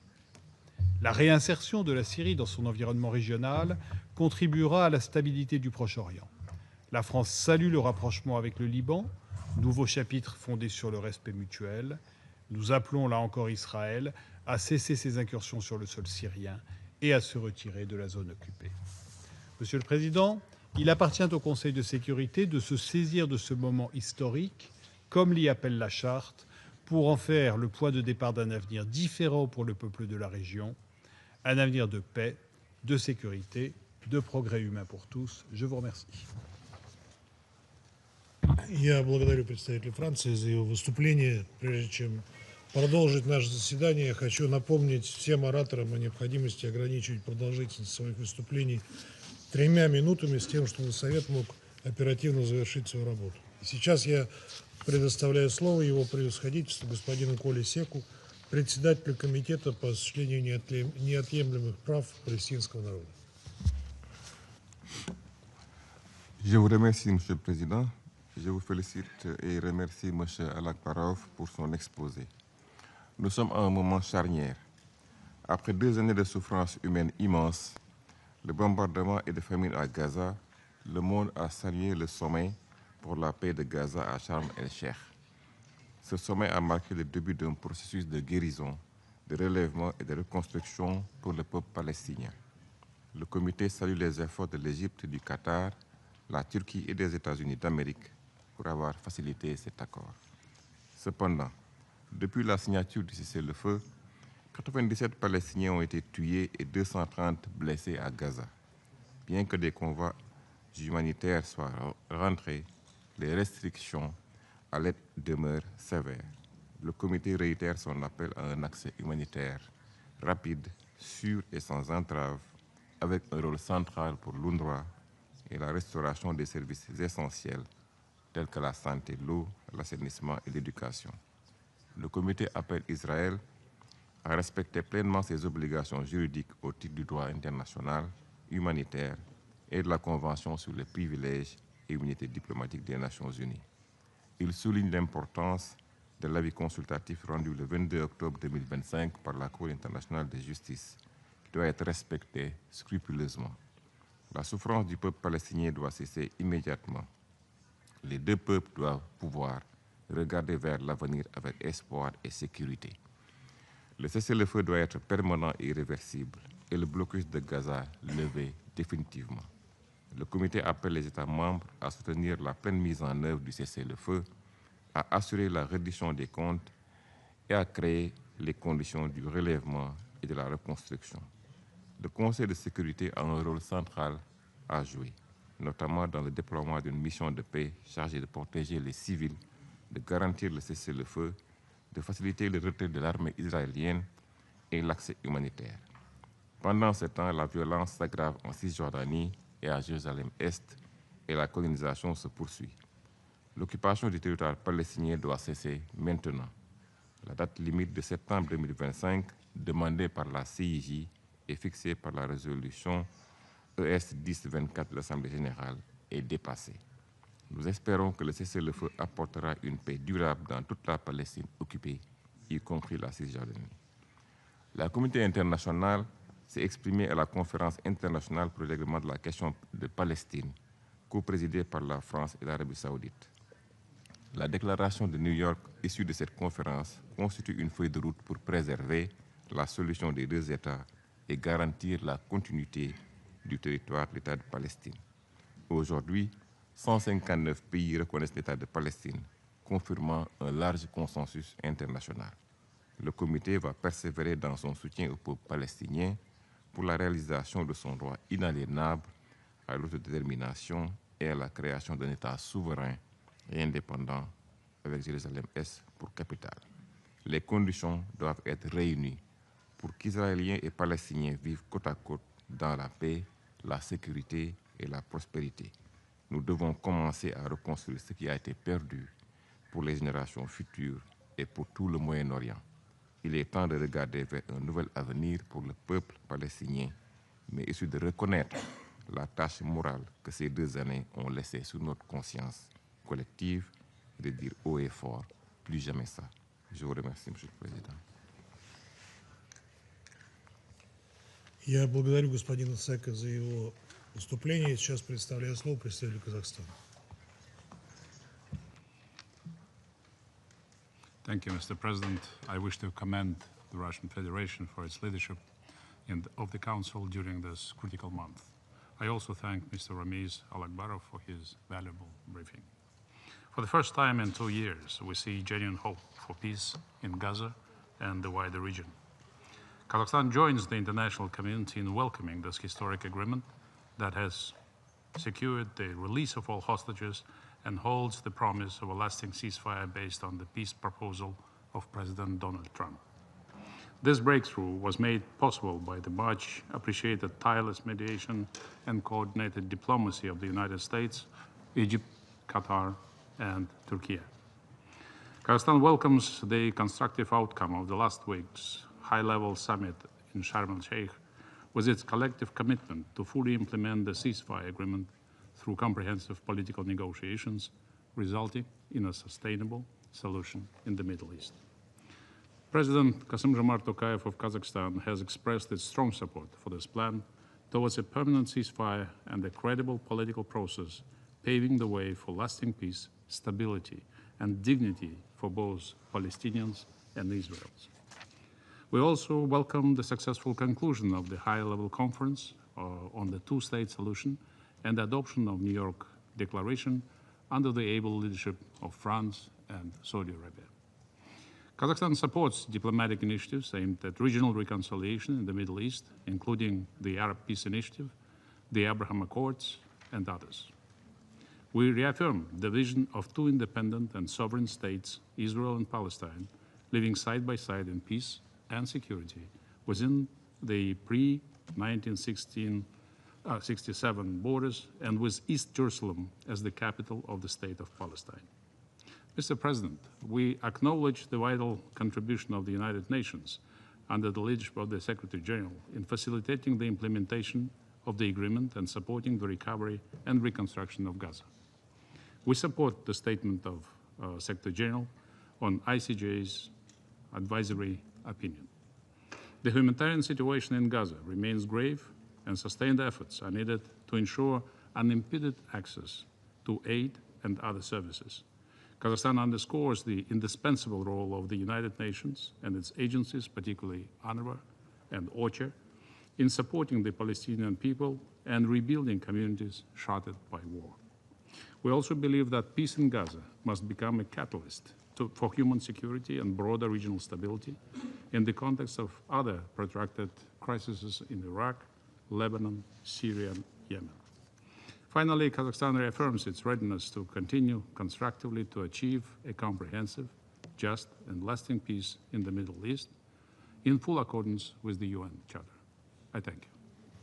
Я благодарю представителя Казахстана за его выступление. Сейчас предоставляю слово представителю Египта. خالص الشكر سيد الرئيس. بداية نتوجه بالشكر إلى روسيا الاتحادية على جهودها المقدرة في رئاسة المجلس هذا الشهر، وأثمن الإحاطات المقدمة اليوم بشأن الوضع في الشرق الأوسط. سيد الرئيس، لقد طالت التبعات السلبية للصراعات في الشرق الأوسط أمن واستقرار العديد من شعوب المنطقة، والتي تتساءل بشكل مشروع عن آفاق تصفية الأزمات المزمنة في المنطقة منذ عقود، وعن مصير وحقوق الأجيال الحالية والقادمة. وفي هذا السياق يجب ألا ندخر جميعا أي جهد لصياغة حلول لا رجعة فيها لتلك الصراعات، وفي القلب من تلك الجهود يقف مجلس الأمن وحده القادر على الاعتماد والإنفاذ، وتقف الأمم المتحدة القادرة على دعم التنفيذ، ومصر تعكف على تنفيذ ما تناديكم به انطلاقا من إيمانها بأن للجميع جذرا واحدا هو الانتماء للإنسانية. لقد كانت مصر بتاريخها التليد رائدة في الانفتاح على مختلف الشعوب والثقافات، ثابتة الإيمان بنهج السلام خيارا استراتيجيا، سلام صنعته بتضحيات أبنائها وفرضته بإرادتها وصانته بقوتها، إيمانا منها بأن قوة المنطق أسمى من منطق القوة، وأن العالم يتسع للجميع، سلام الأقوياء القائم على الحق والعدل والتوازن والندية وعلى احترام حقوق الغير وقبوله. مصر سيد الرئيس هي من كسرت الحاجز النفسي الرهيب بين العرب وإسرائيل عبر مبادرة شجاعة أطلقها الرئيس الراحل أنور السادات بزيارته التاريخية للقدس في نوفمبر 1977، فمدت يدها بالسلام متجاوزة حواجز كبلت المنطقة لعقود، بما عبر عن جوهر العقيدة المصرية في أن السلام هو الخيار الأمثل لصون الكرامة وتحقيق الأمن للجميع، وأن الشجاعة الحقة لا تكمن في خوض الحروب بل في صنع وبناء السلام على أسس العدل والتعايش المشترك. ومصر اليوم هي أيضا من استضافت في لحظة فارقة من تاريخ منطقتنا قمة السلام بشرم الشيخ في 13 أكتوبر الحالي لإنهاء الحرب في غزة، خطوة تاريخية حاسمة نحو طي صفحة حرب أليمة لا منتصر فيها، لبدء صفحة جديدة تتجسد فيها الإرادة الجماعية للمجتمع الدولي في تحقيق السلام والاستقرار في الشرق الأوسط. وتعرب مصر عن خالص الشكر والتقدير لجهود الولايات المتحدة الأمريكية بقيادة الرئيس ترامب وطرح خطته المقدرة والحكيمة لإنهاء الحرب في غزة وفتح آفاق تحقيق السلام والاستقرار.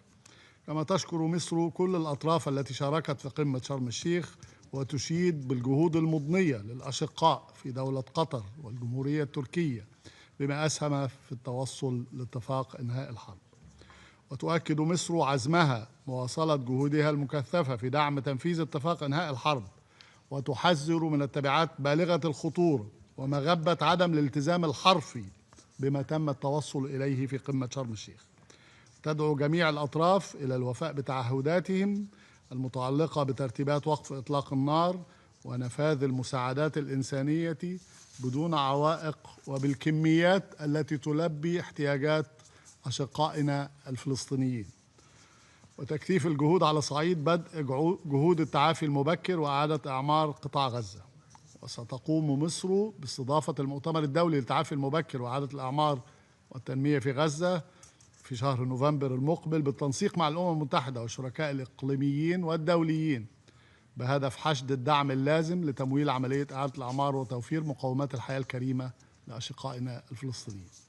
سيد الرئيس، أثبتت العقود الماضية أن استمرار الاحتلال وغياب الأفق السياسي لن يجلب سوى المزيد من الحروب، ولذا تدين مصر بأشد العبارات مصادقة الكنيست الإسرائيلي على مشروعي قانونين يهدفان إلى فرض ما يسمى بالسيادة الإسرائيلية على الضفة الغربية المحتلة وعلى المستوطنات الاستعمارية الإسرائيلية غير القانونية، باعتبار ذلك انتهاكا صارخا للقانون الدولي وقرارات الشرعية الدولية التي أدانت ولعقود جميع الإجراءات الإسرائيلية الرامية إلى تغيير التركيبة الديمغرافية وطابع قانوني للأرض الفلسطينية المحتلة منذ عام 67، بما في ذلك القدس الشرقية، وهو ما أكد عليه الرأي الاستشاري الصادر عن محكمة العدل الدولية في يوليو 2024، والذي قطع بعدم شرعية الاحتلال الإسرائيلي للأراضي الفلسطينية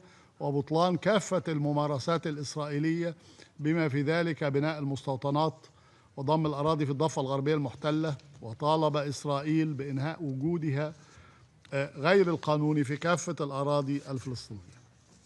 كما نرحب بالرأي الاستشاري لمحكمة العدل الدولية الصادر أمس بشأن التزامات إسرائيل في الأراضي الفلسطينية المحتلة، والذي أكد على أن القانون الدولي يحظر على القوة القائمة بالاحتلال تهجير الشعب الفلسطيني قسرا من أراضيه أو تجويعه أو استخدام الغذاء كسلاح حرب، ويلزمها بتوفير المساعدات ومواد الإغاثة الإنسانية وكافة مقومات الحياة، وعدم إعاقة بل وتسهيل وتيسير عمل كافة هيئات الأمم المتحدة في الأراضي الفلسطينية المحتلة وفي مقدمتها الأونروا، وذلك اتساقا مع المسؤولية الدائمة للأمم المتحدة عن القضية الفلسطينية.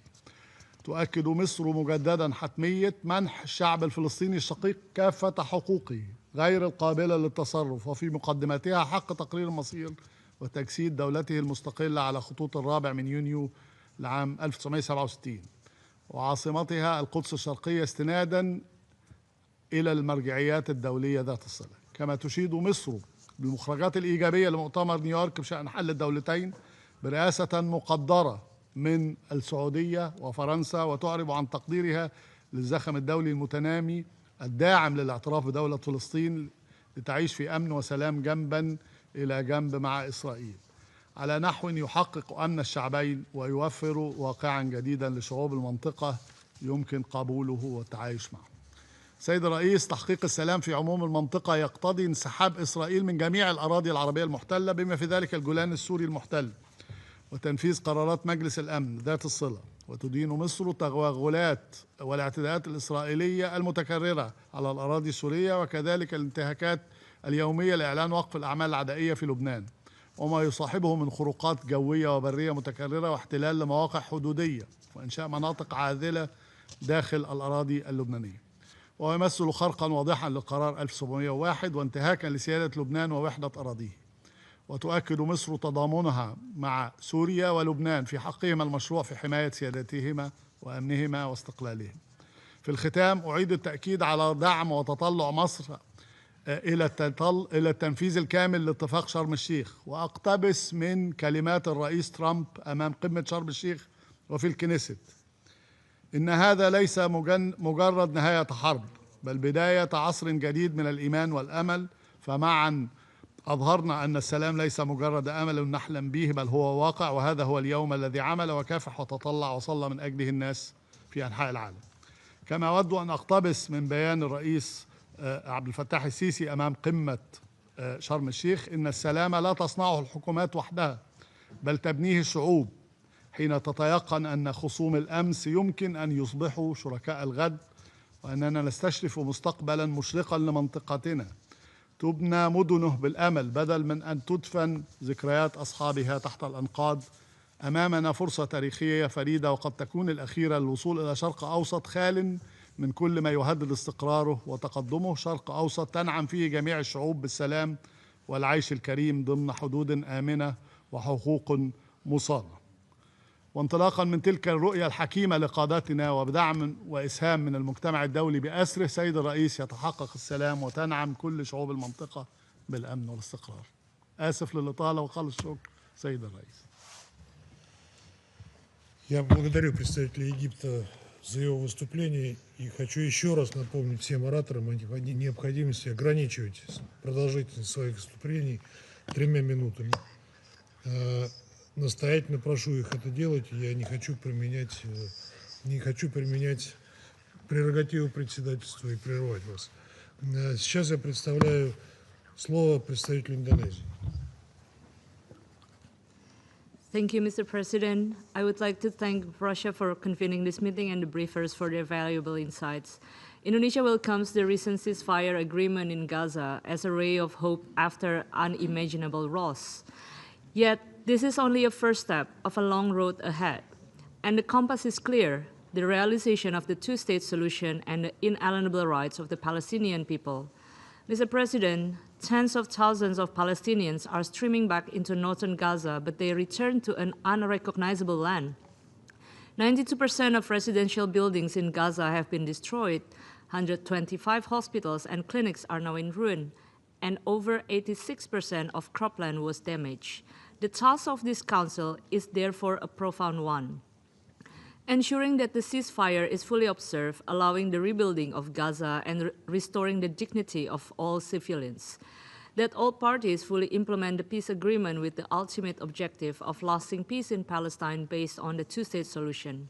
Against this backdrop, allow me to highlight 3 points. First, permanent ceasefire must be maintained as a prerequisite for sustained recovery. It must be respected to ensure unhindered, at-scale, and safe flow of humanitarian assistance throughout Gaza. The UN-led humanitarian efforts must be protected without obstacles. The role of UNRWA remains indispensable. Its mandate and funding must be supported, as its work sustains millions of lives every day. In this vein, Indonesia welcomes the ICJ advisory opinion released just yesterday on Israel's obligations regarding the presence of the UN and other entities in the OPT. Second, genuine peace must be fostered. The Security Council, as the cornerstone of multilateralism for the maintenance of international peace and security, must contribute and play its role. This council must also work to secure that peace will end the occupation and fulfill the Palestinian rights to self-determination. Indonesia stands ready to contribute 20,000 personnel on the ground to credible peace monitoring missions once it is decided by the Council. We believe that peace must be protected by presence, not just promises. This will be our contribution to provide necessary security space for comprehensive peace plan negotiation. We urge the Security Council to lead and work toward this endeavor. Third, the last point, the future of Palestine belongs to the Palestinian. We must invest in Palestine's readiness to govern its future state and to lead its own destiny. For our part, Indonesia has continuously supported the Palestinian people. The Security Council must support this by ensuring that the question of Palestine remains high on its agenda towards the realization of two-state solution based on UN resolutions and internationally agreed parameters. Mr. President, as we celebrate the UN 80th anniversary, the question of Palestine remains the definitive test of whether this organization can fulfill its promise to the Palestinian. It is time for us to bring peace to the Palestinians. I thank you, Mr. President. Я благодарю представителя Индонезии за ее выступление и сейчас предоставляю слово представителю Филиппин. Mr. President, the Philippines welcomes the agreement to secure a ceasefire deal and hostage release in Gaza based on the 20-point peace plan put forward by President Trump. We also commend the diplomatic efforts of the United States, Qatar, Egypt, and Turkey in brokering this landmark deal through intensive diplomacy. We hope that the agreement will be implemented completely and expeditiously to stop the fighting in Gaza, scale up the delivery of sustained humanitarian relief, and advance recovery and reconstruction efforts in Gaza. This is long overdue. The people of Gaza desperately need free and unimpeded access to life-saving humanitarian aid, to food, water, and medicine. In this regard, we join the Secretary General's call for all stakeholders to seize this momentous opportunity to establish a credible political path forward towards ending the occupation, recognizing the right to self-determination of the Palestinian people, leading to a two-state solution to enable Israelis and Palestinians to live in peace and security. The adoption of the New York Declaration on the peaceful settlement of the question of Palestine and the implementation of the two-state solution should complement international efforts towards achieving a just and lasting peace in the Middle East. The Philippines joins member states in thanking France and Saudi Arabia for their commendable leadership in organizing the international conference that produced the New York Declaration. Mr. President, we recognize that the resolution of the Israeli-Palestinian conflict is key to the region's peace and stability. In this regard, the Philippines reiterates its support for international and regional diplomatic efforts to achieve a comprehensive, just, and lasting peace in the Middle East. The Philippines also reiterates its consistent support for the two-state solution as the most viable and long-term solution to the Palestine-Israeli conflict.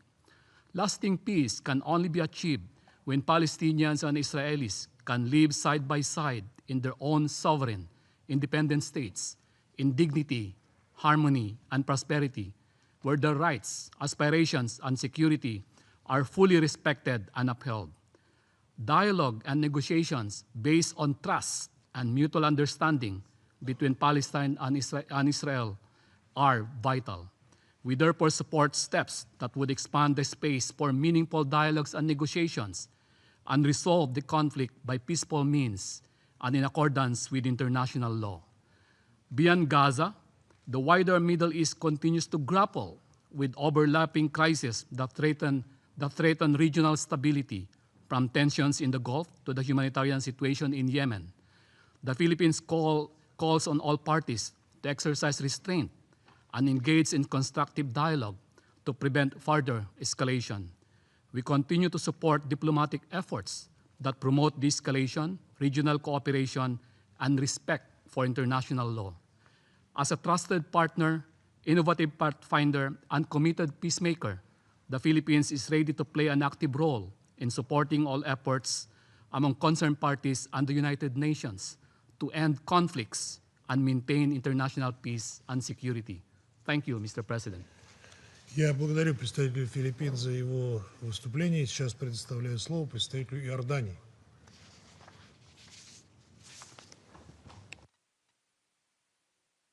شكرا سيد الرئيس، وأود بداية أن أهنئكم على تولي مهامكم برئاسة هذا المجلس لهذا الشهر.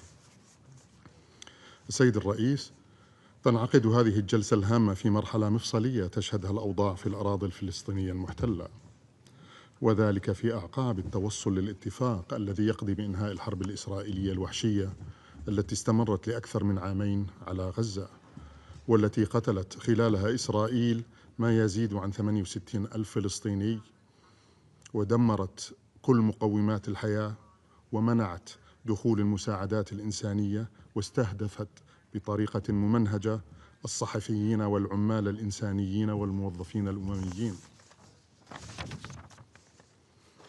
في ضوء ذلك اسمحوا لي أن أؤكد على النقاط الخمسة التالية. أولاً، يرحب الأردن بالتوقيع على وثيقة اتفاق غزة خلال قمة شرم الشيخ مؤخراً، ويثمن الدور الحاسم الذي اطلع به فخامة الرئيس الأمريكي في التوصل إلى اتفاق وقف إطلاق النار والتزامه بإنهاء الحرب وضمان تدفق المساعدات ومنع التهجير ودفع جهود إعادة الإعمار ومنع ضم الضفة الغربية وتعزيز مسار تحقيق السلام في المنطقة. ولا يسعنا إلا أن نعرب عن تقديرنا العميق للجهود الحثيثة للأشقاء في مصر وقطر وتركيا في التوصل لهذا الاتفاق. ثانياً، يؤكد الأردن على مركزية الالتزام التام باتفاق وقف إطلاق النار في غزة وتكاتف الجهود المبذولة لإنجاز المرحلة الأولى من الاتفاق، بما في ذلك ترتيبات وقف العمليات العسكرية وتبادل الأسرى والانسحاب الكامل لجيش الاحتلال الإسرائيلي وضمان إدخال المساعدات الإنسانية بشكل مستدام إلى سكان القطاع، وذلك من أجل الانتقال إلى المرحلة الثانية من الاتفاق وصولاً إلى إطلاق أفق سياسي حقيقي لتحقيق السلام الشامل على أساس حل الدولتين وفق قرارات الشرعية الدولية ومبادرة السلام العربية. ثالثاً، يؤكد الأردن على أهمية معالجة التبعات الكارثية التي خلفها العدوان الإسرائيلي على غزة، ونجدد في هذا المقام جاهزية الأردن في الاستمرار في الاطلاع بدوره الإنساني الفاعل في إيصال المساعدات إلى الأشقاء في غزة فور إزالة القيود الإسرائيلية المخالفة للقانون الدولي الإنسانية والمبادئ الإنسانية والإجراءات الاحترازية التي أمرت بها محكمة العدل الدولية. سيد الرئيس، ولا يسعنا كذلك إلا أن نؤكد على الوجود المحوري لوكالة الأونروا في أداء واجبها الذي لا غنى عنه في تقديم خدماتها الأساسية لنحو 5.5 مليون لاجئ في جميع مناطق عملها وفقا لتفويضها الأممي، وخاصة في غزة والأراضي المحتلة في أيامنا هذه. ونثمن في هذا السياق ونؤيد الرأي الاستشاري لمحكمة العدل الدولية أمس، والذي أكد أن إسرائيل ملزمة بأن تضمن الاحترام الكامل لحرمة مقرات الأمم المتحدة وحصاناتها بما في ذلك للأونروا، وأن تلتزم بضمان الاحترام الكامل للامتيازات والحصانات للعاملين في الأمم المتحدة، وكذلك والذي أكد كذلك على دور الأونروا المركزي الذي لا غنى عنه. رابعا، يدين الأردن مصادقة الكنيسة الإسرائيلي على مشروعي قانونين يهدفان إلى فرض ما يسمى بالسيادة الإسرائيلية على الضفة الغربية المحتلة وعلى المستوطنات الاستعمارية الإسرائيلية غير القانونية، انتهاكا صارخا للقانون الدولي ولقرارات مجلسكم الموقر هذا، وخاصة القرار 2334. ونجدد كذلك إدانتنا لاستمرار الاحتلال الإسرائيلي غير المشروع، والتي قضت محكمة العدل الدولية بالضرورة إنهائه فورا، ومواصلة الإجراءات والممارسات الإسرائيلية اللا شرعية في الأراضي المحتلة، وفي مقدمتها استمرار التوسع في الاستيطان وهدم المنازل ومصادرة الأراضي وإرهاب المستوطنين، فضلا عن الانتهاكات الإسرائيلية المستمرة للوضع القانوني والتاريخي القائم في القدس الشريف. وفي هذا الصدد سيستمر الأردن انطلاقا من الوصاية الهاشمية في الدفاع عن المقدسات الإسلامية والمسيحية في القدس الشريف وحمايتها. خامسا وأخيرا، نؤكد مواصلة المملكة لعملها بالتنسيق مع الأشقاء والشركاء الإقليميين والدوليين ومجلسكم الموقر هذا لإطلاق مسار جاد وفاعل نحو تحقيق السلام العادل والشامل القائم على أساس حل الدولتين، بما يضمن تلبية حقوق الشعب الفلسطيني كاملة وقيام دولته المستقلة ذات السيادة على خطوط 4 من حزيران 1967 وعاصمتها القدس الشرقية، وهو حق وليس منة من أحد، سبيلا وحيدا لتحقيق الأمن والاستقرار في المنطقة. ولا يسعنا إلا أن نشدد على أهمية دور مجلسكم الكريم في تحقيق ذلك عملا بالمسؤوليات المنوطة بكم في صون السلم والأمن الدوليين وفقا لميثاق الأمم المتحدة. شكرا سيد الرئيس. Я благодарю представителя Иордании за его выступление. Сейчас предоставляю слово представителю Австрии. Thank you, Mr. President. Mr. President, Excellencies, colleagues, the latest developments in the Middle East give rise to a long-awaited sense of hope. Hope that many had already lost. Hope for the hostages and their families, that some of their wounds will heal someday after being held under inhumane and intolerable conditions by Hamas. Hope for the civilians in Gaza enduring unbearable suffering, many of them displaced multiple times and their livelihoods destroyed. And hope for all people in the Middle East that a different region and a different logic is possible. A region in which Israelis and Palestinians alike can live in two democratic states in peace, safety, prosperity, dignity, and the full enjoyment of their human rights. Austria therefore commends the leadership of the United States, as well as the contributions by Egypt, Qatar, Turkey, and others to end this horrible war and bring the hostages home. Austria stands ready to do its part for the implementation of the agreement and to forge a way forward towards peace. Let me highlight 3 points for the way forward. First, the deal must be implemented swiftly and fully. We express our sincere hope and expectation that all parties uphold their commitments in good faith and without delay. Life-saving humanitarian aid must reach every person in need in Gaza immediately and at scale. We welcome the efforts by the United Nations to deliver humanitarian aid as quickly as possible. The UN must be able to carry out their work without restrictions and impediments. Hamas must do everything to return the remains of all deceased hostages without any delay. Austria supports the envisioned stabilization mission for Gaza. The Security Council has an essential role to play and should provide the legal and political framework necessary to make this mission credible and effective. Second, Gaza needs our support in the medium term. The reconstruction will require massive and concerted efforts from many partners. Austria stands ready to contribute to these efforts, together with our European partners, partners from the region and beyond. But let me also be clear, Hamas has no place in Gaza's future governance. It must disarm and relinquish control once and for all. Austria, also via the European Union, will continue to support the Palestinian Authority to help address its most pressing needs, but also to build institutional capacities and implement its necessary reform agenda for the PA to take over the governance of Gaza in the medium term. A reformed and strong Palestinian Authority is also in the interest of Israel. UNRWA will continue to be a stabilizing factor in the region, not least through the delivery of educational and health services until a comprehensive political arrangement has been reached. Austria will continue to support UNRWA during this period and calls on the agency at the same time to continue on its path for reforms in line with the recommendations of the Colonna report. And finally, on the long-term perspective for a two-stage solution, the only sustainable objective is a negotiated two-state solution in which two independent states, Israel and Palestine, live side by side in peace and security. The New York Declaration, drafted by France and the Kingdom of Saudi Arabia and endorsed by the General Assembly by over 140 votes, including Austria, provides an important framework for this long-term vision. Austria supports the Palestinian people's right to self-determination and the establishment of a democratic, viable, and contiguous Palestinian state, with Gaza as an integral part of this state. Unilateral actions that undermine this perspective, including the continued expansion of settlements in the West Bank, are violations of international law and must stop. Excellencies, Mr. President, Austria's commitment to peace, international law, and human dignity is unwavering. The international community has a duty to enable, to support, and to hold all sides accountable.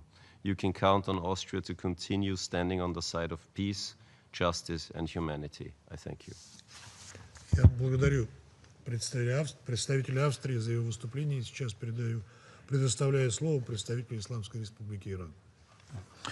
In the name of God, the compassionate, the merciful, Mr. President, since this is the first time I will take the floor this month, I would like to extend my sincere congratulations to the Russian Federation for assuming the presidency of the Security Council this month and commend you. Mr. President, the Israeli occupying regime has become a manifest and serious threat to regional and international peace and security. For over 2 years, the people in Gaza has endured an unprecedented and all-out war of extermination by this regime. During this time, Israel has engaged in systematic, indiscriminate, and disproportionate bombardment of innocent people. More than 68,000 innocent Palestinians have been killed. Thousands remain missing, and over 20,000 children have lost their lives.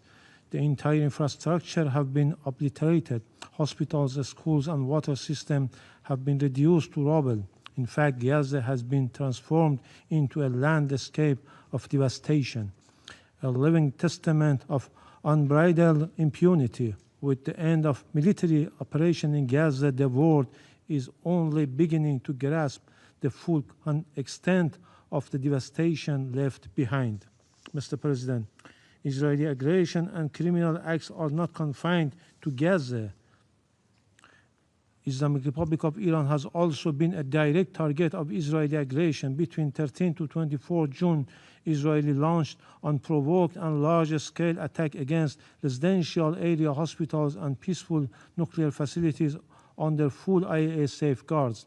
As a result of this indiscriminate and unlawful attack, 1,100 innocent civilians, including 132 women and 45 children, have lost their lives, and more than 5,700 others have been injured.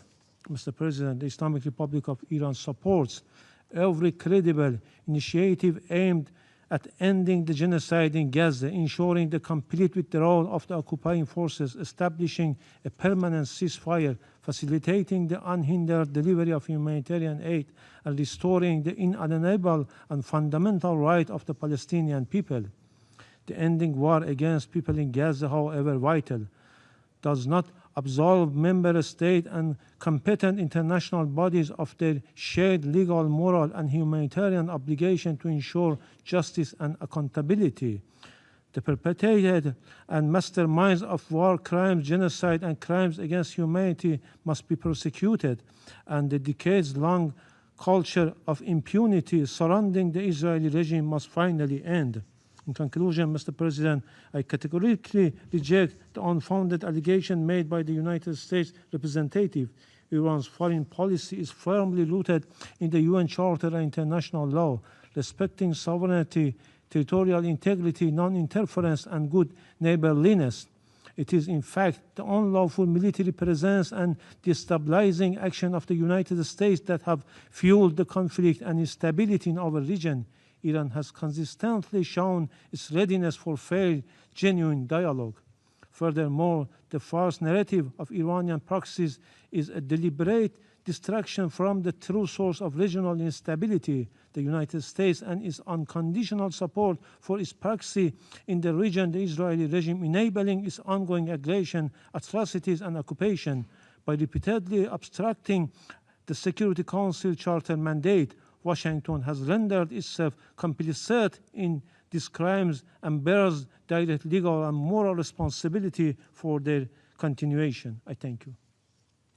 Я благодарю представителя Исламской Республики Иран за его выступление.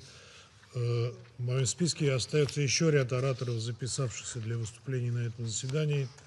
Однако, с учетом времени, я намерен с согласия членов Совета прерывать заседание до 15 часов 00 минут. Заседание прерывается.